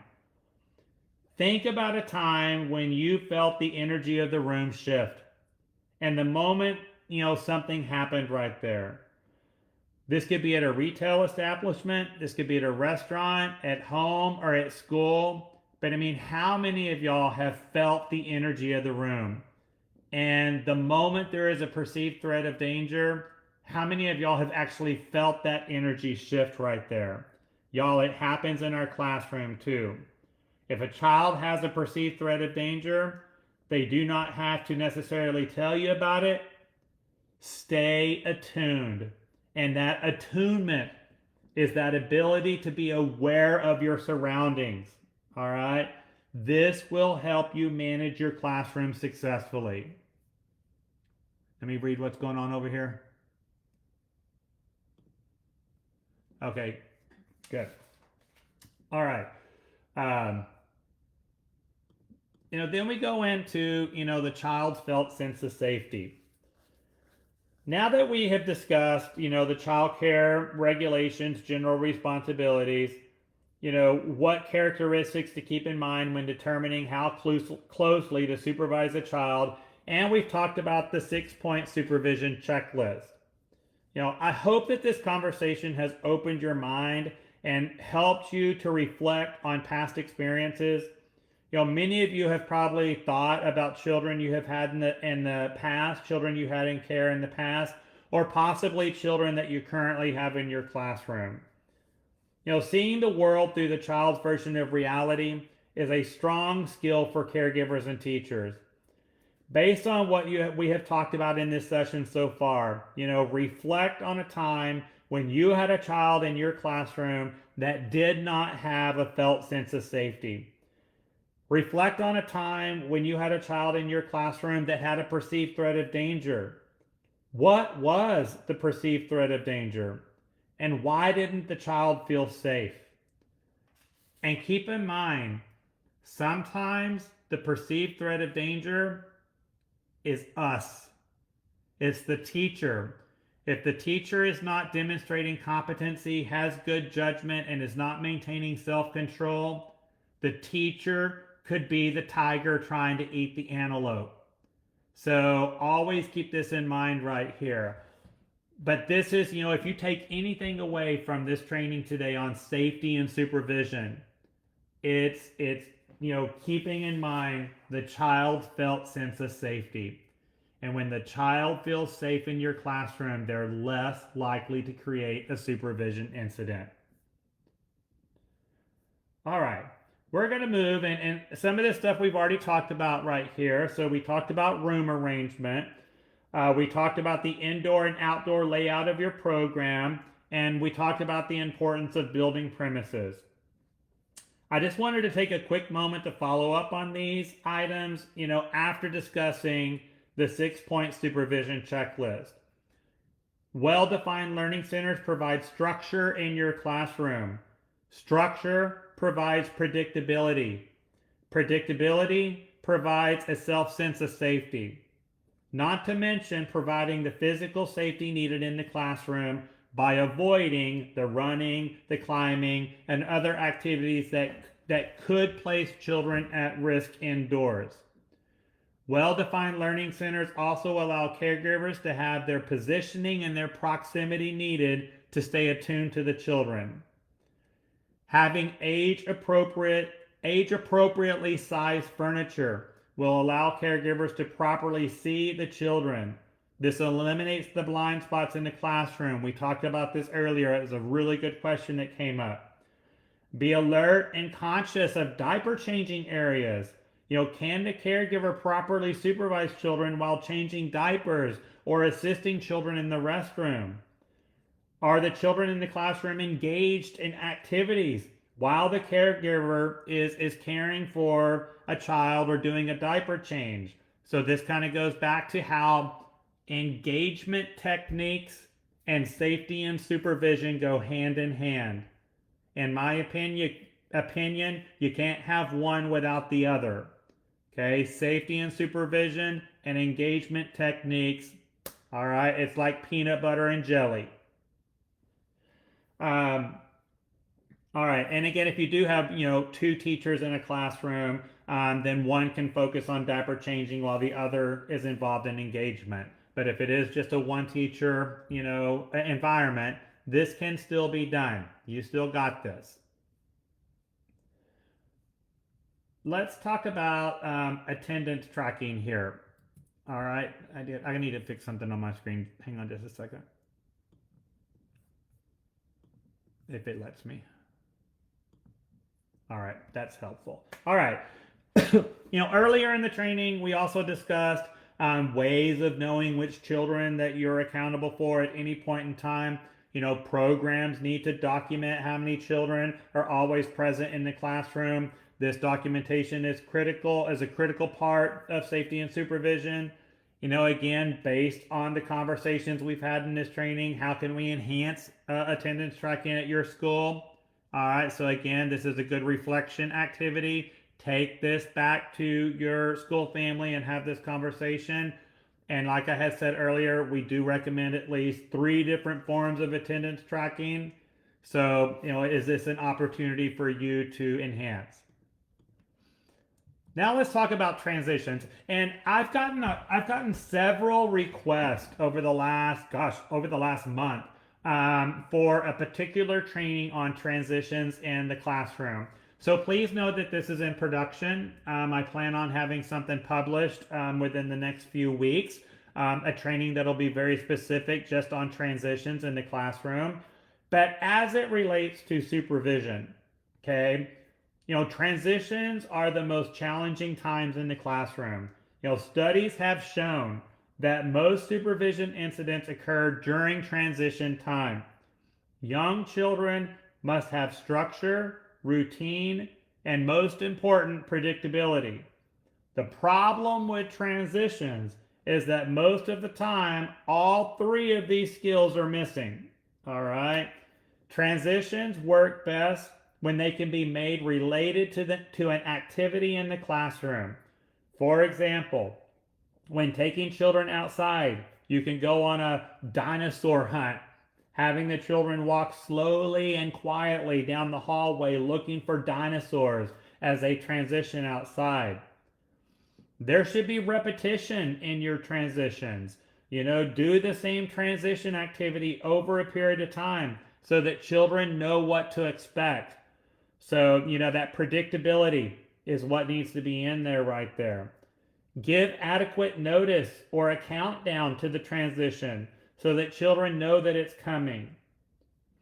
If you notice that you have a child in your classroom that has a narrow window of tolerance, or may not have a felt sense of safety, then position yourself near this child during the transition so that they will feel, that attachment, and do this discreetly without placing a focus on the child. We don't want them to feel indifferent and we don't want them to feel shamed. All right, so you can definitely do this discreetly. And remember to document your name and face roll call during the transition so that you've got that proper documentation and that is evident. If you do have a supervision incident, in order to be proactive, you will need documentation showing that these processes were in place and that these processes were followed. Playground supervision. Oh, Lordy, we could spend 3 hours just on this topic right here, right? Now, let's focus on this playground. Most supervision incidents, happen on the playground. Remember, the playground is typically a non-structured time for students, and it can easily create a lot of perceived threats of danger. It's also the time when you have more square footage of space to supervise. The playground typically has more blind spots or areas for children to become unsupervised. And let's be honest, teachers are more often disengaged on the playground than in the classroom. All right, so we got to flip this. And, again, when you're going back to your school family and you're reflecting on this material and you're talking about this, talk about the difference between playground supervision versus classroom supervision. And administrators and directors that are in this training, or you're participating live, or you're doing the video, maybe this is something that needs to be drafted in your policy manual, that you clearly define the difference between classroom supervision and playground supervision. You can't make the assumption that you handle them the same because they're going to be very different. And how can we enhance that playground supervision so that your blind spots are covered, so that you can supervise, more square footage, so that your teachers are engaged and they are focused, and definitely the distractions are kept to a bare minimum out on the playground. I have found in my experience, it is helpful to designate zones on the playground, assign a zone for each caregiver to cover, spread out so that all areas of the playground are supervised. We want to avoid adult congregating on the playground. This will also help us stay engaged with the children rather than socializing with each other. At the beginning of the training, when we talked about what is preventing us from properly supervising children, y'all, a lot of it's the social time, where teachers want to visit with each other instead of paying attention to the children. And this most of the time, this happens on the playground. Emergency preparedness. I know that we're here today to talk about safety and supervision techniques. When you were first hired, you probably received training, or you should have received training on emergency preparedness plans. Every single person, every teacher, you're trained on emergency preparedness, and we practice this throughout the year. If you've got specific questions about your emergency preparedness plan. Make sure that you have that conversation with your center director or your leadership team. All right? Don't wait until the actual emergency to bring up these types of questions or concerns. Be proactive and have those conversations before you need to. Make sure that you're practicing your fire drills at least once a month.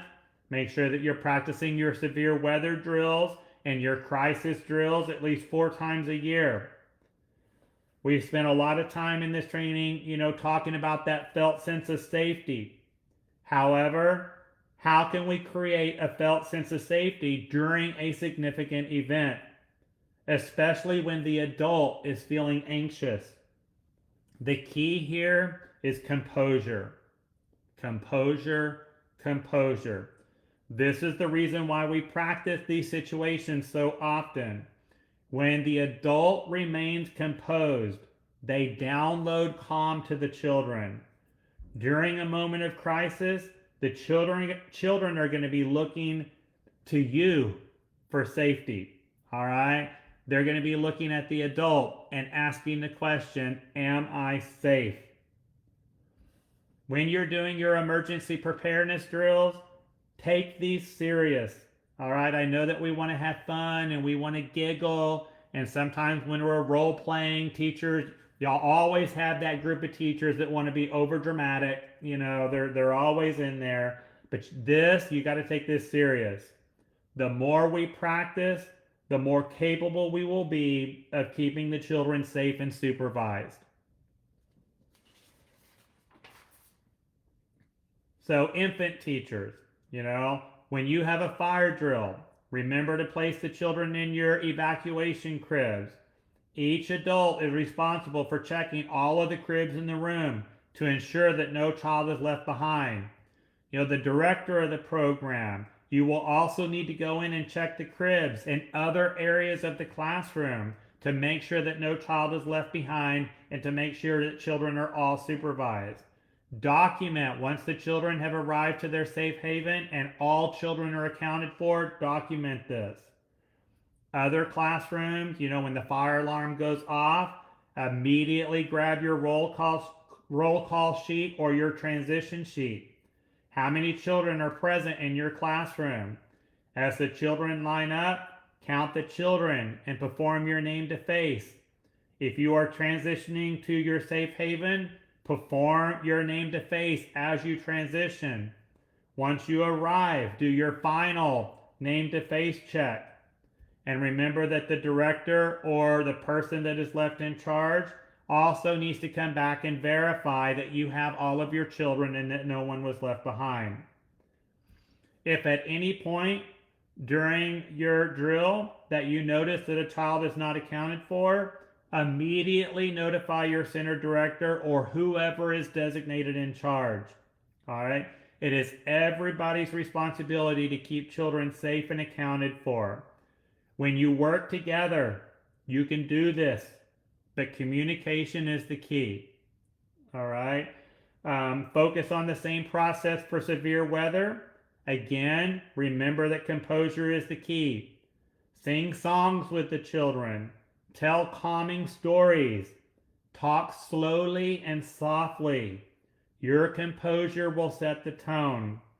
If you notice that a child is not accounted for, notify a member of management immediately. I have a question on the screen about evacuation cribs. How many evacuation cribs should be in an infant room? It's based on your group size. It's based on the number of children that you have in that room. All right. You also want to pay attention to the manufacturer's recommendations for that particular evacuation crib and how many children are recommended to be in that crib. All right. So it's going to be different based on the particular evacuation crib you have and what is recommended by the manufacturer. But the number of cribs is also going to be based on, how many children, what is your group size, and what type of crib do you have in there. All right. So to answer your question, it's going to be specific to your individual classroom and all three of those factors. Okay. Intruder and lockdown drills create the most anxiety for folks. Everyone, please remember that your emergency preparedness plan, it needs to be kept confidential, especially this particular part. If you have an upset parent, that upset parent, might be the reason why you're locked down. Follow the same procedures for intruders and lockdown drills. If you notice a child is unaccounted for, make sure that you're notifying the director or whoever is left in charge as soon as you safely can do so. All right. And again, we've got emergency preparedness training on our website. This is another one that I've got in production for updating, just because times are changing. Times are changing on this one. Real quickly, I just want to touch on documentation once again. If it's not written down, it didn't happen. Can't say that enough. One of your responsibilities is to document the ongoing activities of the children, such as accidents and incidents. But how can these pieces of documentation help us prevent future incidents and accidents? Communication logs are a fantastic way to communicate situations and behaviors between caregivers.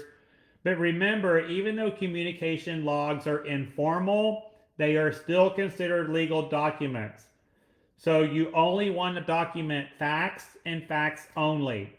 If you notice a behavior in the morning, make sure that you're communicating this with afternoon staff. This is going to help you with safety and supervision. All right. This type of documentation, your incident and accident reports, can help you notice trends. Are children only getting hurt or only getting triggered during certain times of the day? Are children getting hurt or triggered in certain areas of the classroom? This will also help you with that positioning and proximity that we talked about earlier. It will help you indicate of the 6 points that we discussed earlier in the training, the 6-point supervision checklist, what will need your primary focus? Or are children only getting hurt or triggered when certain teachers are in the classroom or when certain teachers are working together? This could indicate that the teachers may be socializing or distracting each other rather than supervising like they should. So again, the documentation is so critical, and you can use it in so many different ways throughout your program.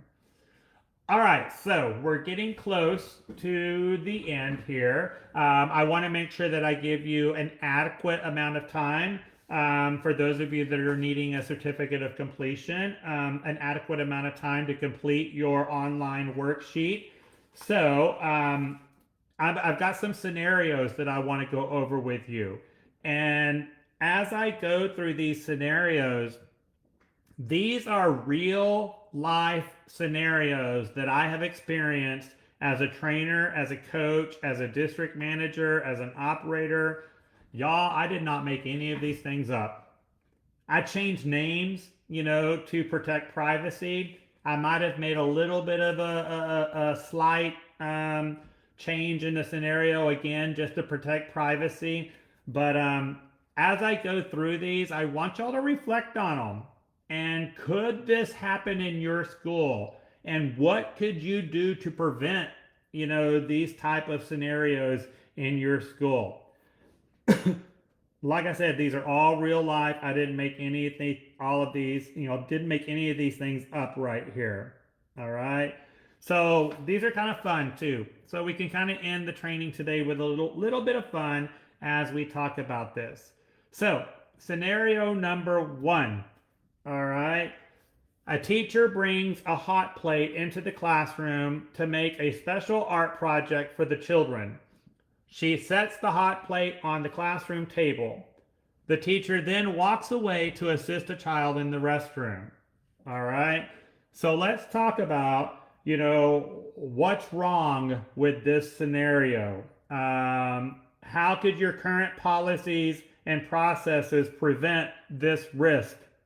And how can you enhance, your current policies or processes? Can you enhance your current policies or processes in any way? So, what do y'all think about number one right here? Those of you that are participating live, anyone want to take a shot at what's wrong with this scenario right here? Let's see what y'all have to say on this one. If you want to type that into your comment. And then those of you that are participating with the recorded video, if you're doing the recording right here, kind of write this down too. And you might be thinking, have you ever seen a same or similar scenario in either the program you're at now or at a previous program? So yeah, so first off, yes, leaving that hot plate unattended definitely should not have been the case. Oh, I'm sorry. I changed this one a little bit. It is the hot plate. Number one, that hot plate should not be in the classroom, period. All right, that is not something that's developmentally appropriate, not something that, should have been in the classroom to begin with. All right, she walked away. So there was no supervision on that with the other children.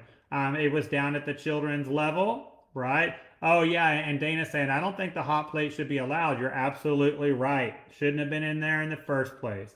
All right, and it was down at the children's reach right there. So lots of stuff. Probably this activity was being done with good intentions, but again, wasn't thought through, was not age appropriate. And the supervision, leaving it unattended, that was definitely not a good thing right there. All right, let's go on over to my next one right here.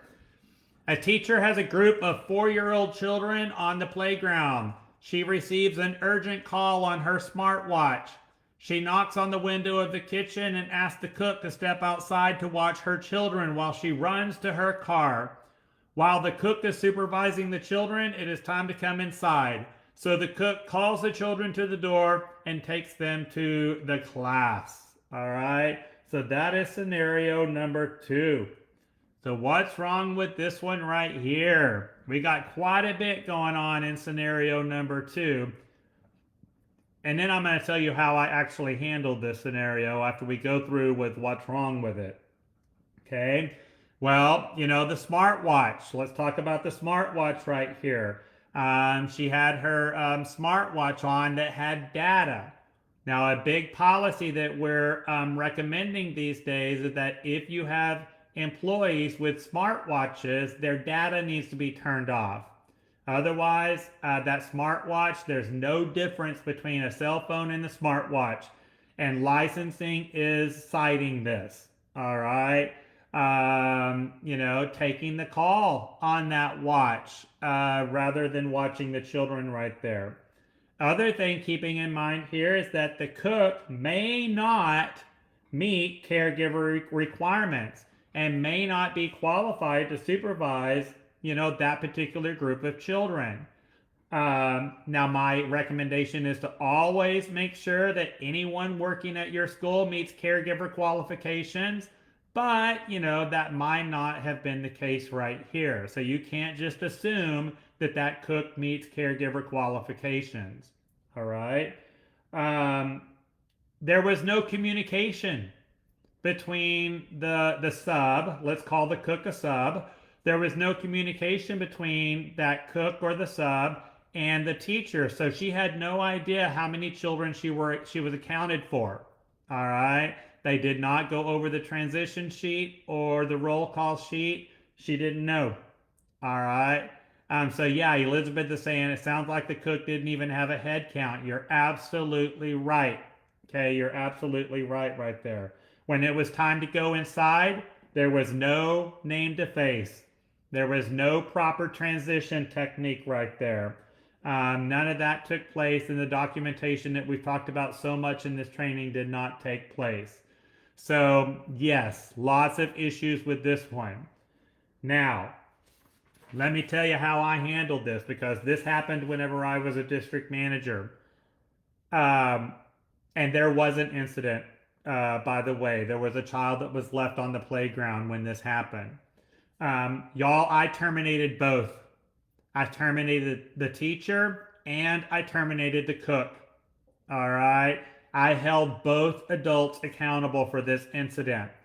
The teacher for obvious reasons, okay, but the cook should have never taken on that responsibility without all of the proper information needed to properly take care of the children. All right, so the cook was also to blame because she did not follow the documented policies and processes that were in place at that school with attendance tracking.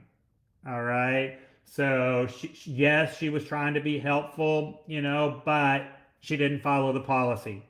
All right. So I actually terminated both individuals right here. Here is scenario number 3 that we have on the screen. It is a special day in the classroom, and the kids are going to assist the teacher in making green eggs and ham. The teacher brings in a griddle to her classroom from home. She sets up the griddle, the eggs, and the raw ham on a classroom table. Much to her surprise, the electric cord does not reach the outlet. The teacher steps out of the classroom and runs to the office to grab an extension cord. Yeah, take a deep breath on this one. What's wrong with this scenario? There's quite a bit going on right here too. All right. Well, we've got the green eggs and ham may not be age appropriate for that particular classroom. We got raw material right here. So children should not be exposed to the raw eggs, the raw ham. Once again, we got the hot plate. Okay, that should not be in the classroom. And a big part of this one right here with, I have someone saying, wow, what is not wrong? Yes, absolutely. From a risk management standpoint, all materials and equipment that are used in the school should be property of the school. Y'all, I strongly encourage you, never allow people to bring stuff in from home. You don't have the manufacturer's recommendations. Okay, you don't know if it's appropriate for commercial use. I mean, there's just a lot of risk and liability bringing stuff in from home that's being used in the classroom. So that should have been a no-no right there too. All right. Extension cords, per the child care minimum standards, extension cords should be inaccessible to children. So that is an issue right there. And yes, all of you, I see a lot of comments on the screen right here. The teacher leaves the children unattended when she stepped out of the classroom. And y'all, when I had to deal with this incident, the teacher argued. It was the supply closet was just right across the hall. I was only gone for 5 seconds. Doesn't matter. All right. She should not have stepped out of the classroom to run to the office or the closet or whatever to get that extension cord. So again, I think that this was planned with good intention. It was not executed well. All right. Did not really think this all the way through. And I'll tell you that the rest of the story, y'all remember that old TV show from when we were kids? And the rest of the story is I also held management accountable for this incident because whoever was in charge of reviewing the lesson plans and approving the lesson plans should have caught on to this, that this was not an appropriate activity for the classroom, and this activity should have never have taken place in the beginning, okay, from the beginning. So that was the other part of it right there too. All right, scenario number 4. Johnny has been acting up all day long. The teacher was up late last night celebrating her boyfriend's birthday. Having a slight headache from her evening's engagement, she did not have the patience for Johnny. So she grabs him by the arm and drags him to the front office. She leaves him with the assistant director, who was on the phone with an upset parent. About the time the assistant director hangs up the phone, the doorbell rings. The assistant director leaves the office to answer the door. So once again, we got a lot going on here. All right, a lot going on here. So, what's wrong with this scenario right here? Uh, Number one, the teacher's personal life is affecting her job duties. So that definitely is something that needs to be managed. Yes, you are allowed to have a personal life. You are allowed to, do fun things in the evenings. But if the behavior of the employee after hours is creating a risk for the school, you have a right to address that. All right. And in this case right here, kind of like what we talked about at the beginning of the training. All right. She wasn't personally ready to care for those children right there. That teacher did not demonstrate competency, good judgment, and self-control. And then the big part of this right here is that when she took that child up into the office and left that child with the assistant director, there was no communication. All right. That assistant director was on the phone talking to a parent about their tuition, and the assistant director was glued to the computer screen. She did not even know that the teacher left the kid in the office. All right. The teacher just dropped the kid and went. All right. So when she hung up the phone and she went to answer the doorbell, she didn't even know she was leaving a child unattended in the office. All right. And of course, grabbing him by the arm, that's that poor judgment. That's not maintaining self-control. All of this stuff right here. When this actually happened, and again, this happened whenever I was a district manager, the big question that we had was, should we discipline the assistant director for leaving the child unattended in the office? And long story short, we ended up not disciplining the assistant director because there was no communication between the teacher and the assistant director. She didn't even know the kid was there. All right. The teacher was the one that was completely at fault here.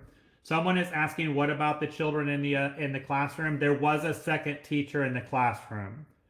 So they did not leave the classroom unattended. They actually didn't even leave the classroom out of ratio. There was a second teacher in there. That might be the only thing that was done right. But the rest of it, a lot of personal stuff going on here. A lot of lack of communication. Definitely the lack of good judgment, the lack of self-control created the supervision incident. All right. Number 5, a group of excited toddlers are going to make paper mache hot air balloons out of flour, water, and balloons. The teacher plans to have the children decorate the balloons with multiple colors of paint and glitter. She even has cotton balls laid out to make special designs. She suddenly gets a fantastic idea to use pipe cleaners to make baskets under the balloons. She writes a note to the director requesting pipe cleaners and has Billy, a very mature 22-month-old child, run the note to the office.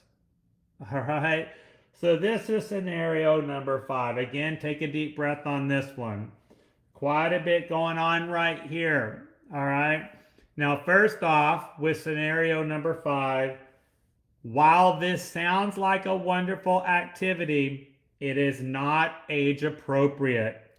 You've got a lot of choking hazards. You've got a lot of materials that should not be in a toddler classroom that's creating a safety risk.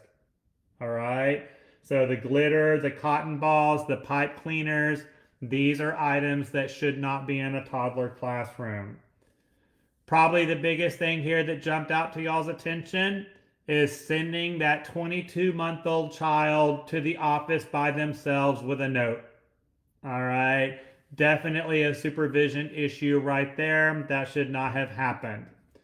Now, I will tell you with this scenario, this was a brand new teacher. And I want to say, if I remember correctly, she was a second grade teacher at the public school that decided to make the transition from public school to early education. And this was a good example of someone not being properly trained on developmentally appropriate activities and not properly trained on the child care minimum standards. While this lady was probably a phenomenal second grade teacher, all right, the things that she did in her second grade classroom are not appropriate for a toddler classroom. All right, and that's exactly what happened right here. So again, whenever I had to coach in this situation, we did discipline the teacher for obvious reasons, but we also disciplined center management because this person was not trained properly. All right. The director simply got the job application that this lady had, was a public school teacher in second grade, thought she had a golden ticket, thought she had a great hire, and did not properly train them.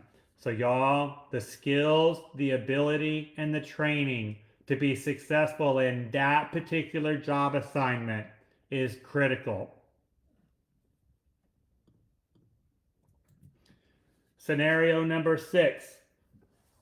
Miss Sarah has her 19 4-year-old children on the playground on a hot July afternoon. Shannon decides that she needs to go potty. Miss Sarah was sitting under a shade tree, sending pictures of the children to parents on her tablet.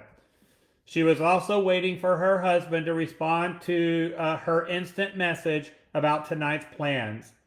She sent Shannon into an empty classroom to go potty, but Holt told her, check back with me under the shade tree when you're done.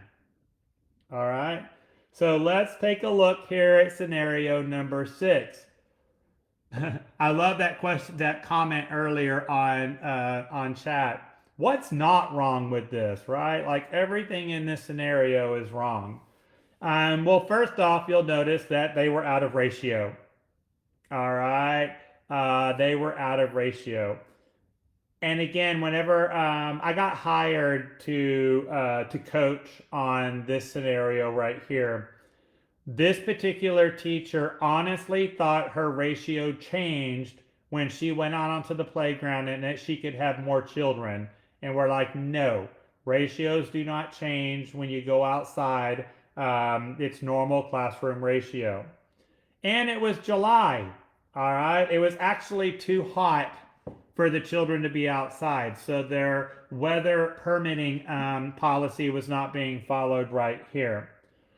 She was sitting down. I've always had a policy in my programs that that adults are never to sit down on the playground because most safety and supervision incidents happen on the playground. You need to be engaged. All right. So I've actually had this listed as grounds for immediate termination if I find a teacher sitting on a playground, because this is a very, very critical time right here. She was on her tablet, so she was performing duties that should not have been performed on the playground. And she was also using that tablet to communicate personally. All right, so that is a violation of the minimum standards right there and a violation of the center's policies. Yes, she sent that child into an empty classroom. So now you have a child that is unsupervised, right? So that is a big deficiency right there. So yes, lots going on with that one right there. That resulted in an unemployment situation. Scenario number 7, it's going to talk about Miss Rosa, the teacher of the 3-year-old group, and Miss Lauren of the young toddler group both entered the indoor play area Friday afternoon. Miss Rosa suddenly gets a text message from her son saying that he was locked out of the house. She turned to Lauren to ask for advice. However, Lauren had the music playing in her earbuds too loud and did not hear her. About that time, Mr. Smith, Tommy's dad, came to pick him up. Rosa asked Mr. Smith what he would do. Lauren then removes her earbuds and shouts to Mr. Smith, "I thought you were only supposed to pick up Tommy on Wednesdays." Mr. Smith replied that him and his ex-wife had a new custody arrangement. Oh, again, so much going on with this one right here. First off, excuse me, those two age groups should not have been combined. It was a young toddler group, so they had 12 to 17-month-old children. There was more than an 18-month difference between the youngest and oldest child in the group because there was a child in the group younger than 18 months. So not only were they out of ratio, they should not have had those two groups combined. All right. Again, we've got the personal use of electronic devices right there. A lot of communication issues. We've got the earbuds. All right. Then we have, the teacher getting a parent involved in her personal situation, which is not professional. All right. Should not be asking a dad what she should do about her personal situation. And then, of course, the custody issue, that should be handled by management. Should not be handled by those teachers.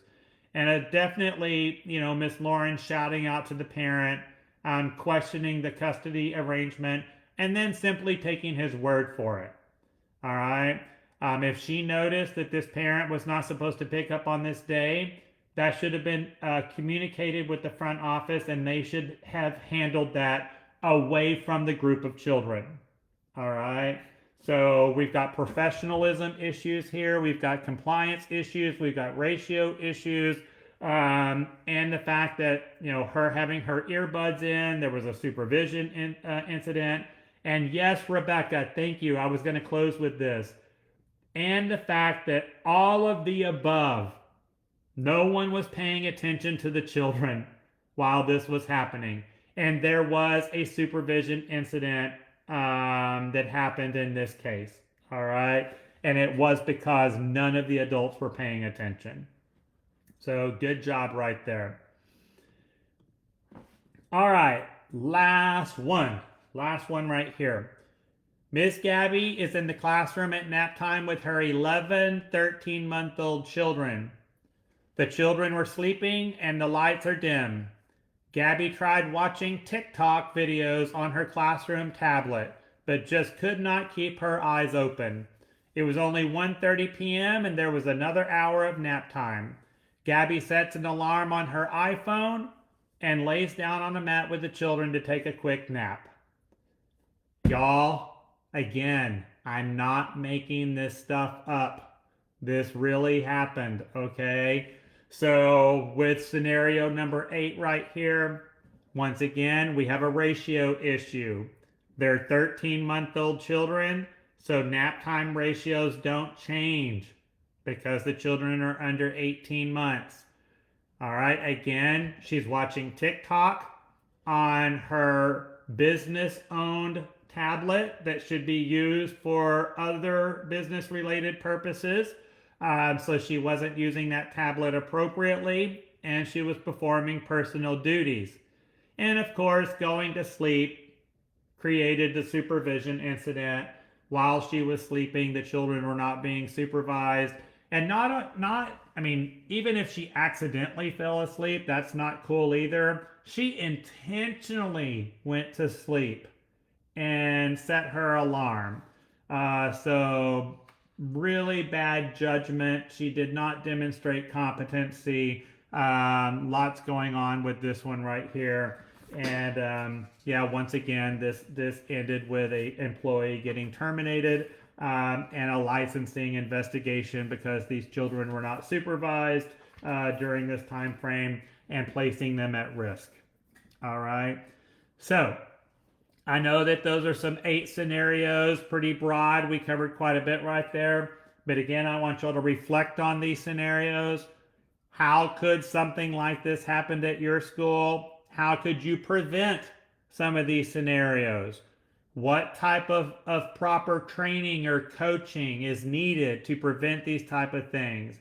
And y'all, I will tell you, and I specifically picked, these 8 scenarios because in all 8 of these situations, the teachers that were involved in these incidents did not think they were doing anything wrong.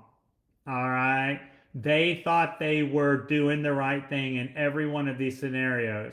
So again, it came down to understanding the expectations, proper training, proper coaching to be able to prevent this from happening. All right. So that's what we've got going on there. Awesome. Woo, that was a lot of information, folks. That was a lot of information. Please remember, if you've got any questions about any of the material that we covered today, if you've got questions, if you need more information beyond the scope of the material, please give me a call. Again, in the upper right-hand corner of our website, you can message us. And we can respond. We usually respond pretty quickly, but we say allow 24 hours, but it's usually much quicker than that. But we are here for you so that you can be successful in your program. But most importantly, we want your children to be safe. We want them to be supervised. And we've got to work together as a community to protect the early education industry, to protect our children. We are all in this together. We are all in this together. And like I said at the beginning, one supervision incident affects every single one of us. All right. So ask those questions, get that guidance. All right. Get the coaching when needed. Think outside of the box. Be specific. All right. Adapt when needed based on the individual child or based on the group of children that you've got. And constantly tell yourself, I am safe. I can handle this. I can help these children with their problem. All right. And you've got a lot of opportunities right here. You've got that. All right. I'm going to go ahead and I'll put in the comment section the link for you to complete your worksheet for those of you that are needing a certificate of completion for today's training. The payment, if you're needing a certificate of completion, the payment is due whenever you complete your online worksheet. If your school has set up an online charge account with Tim the Trainer, then you'll have the opportunity to enter your account number in lieu of a credit card payment. And so that's pretty simple right there. If you do have any issues or you need some guidance, give us a call. We have Mr. Kent in our office that is our IT person, and he can guide you with whatever technical assistance you need right there. Okay, fantastic. Thank you all so much for joining me this morning. Again, we'll be back at 1 o'clock live for positive guidance and discipline. But if you're not able to make it, it will also be recorded and available on our website for future reference. Okay. Thank you, everyone. I appreciate you being here. Wonderful, wonderful time with you this morning. All right. We'll see you soon. Bye.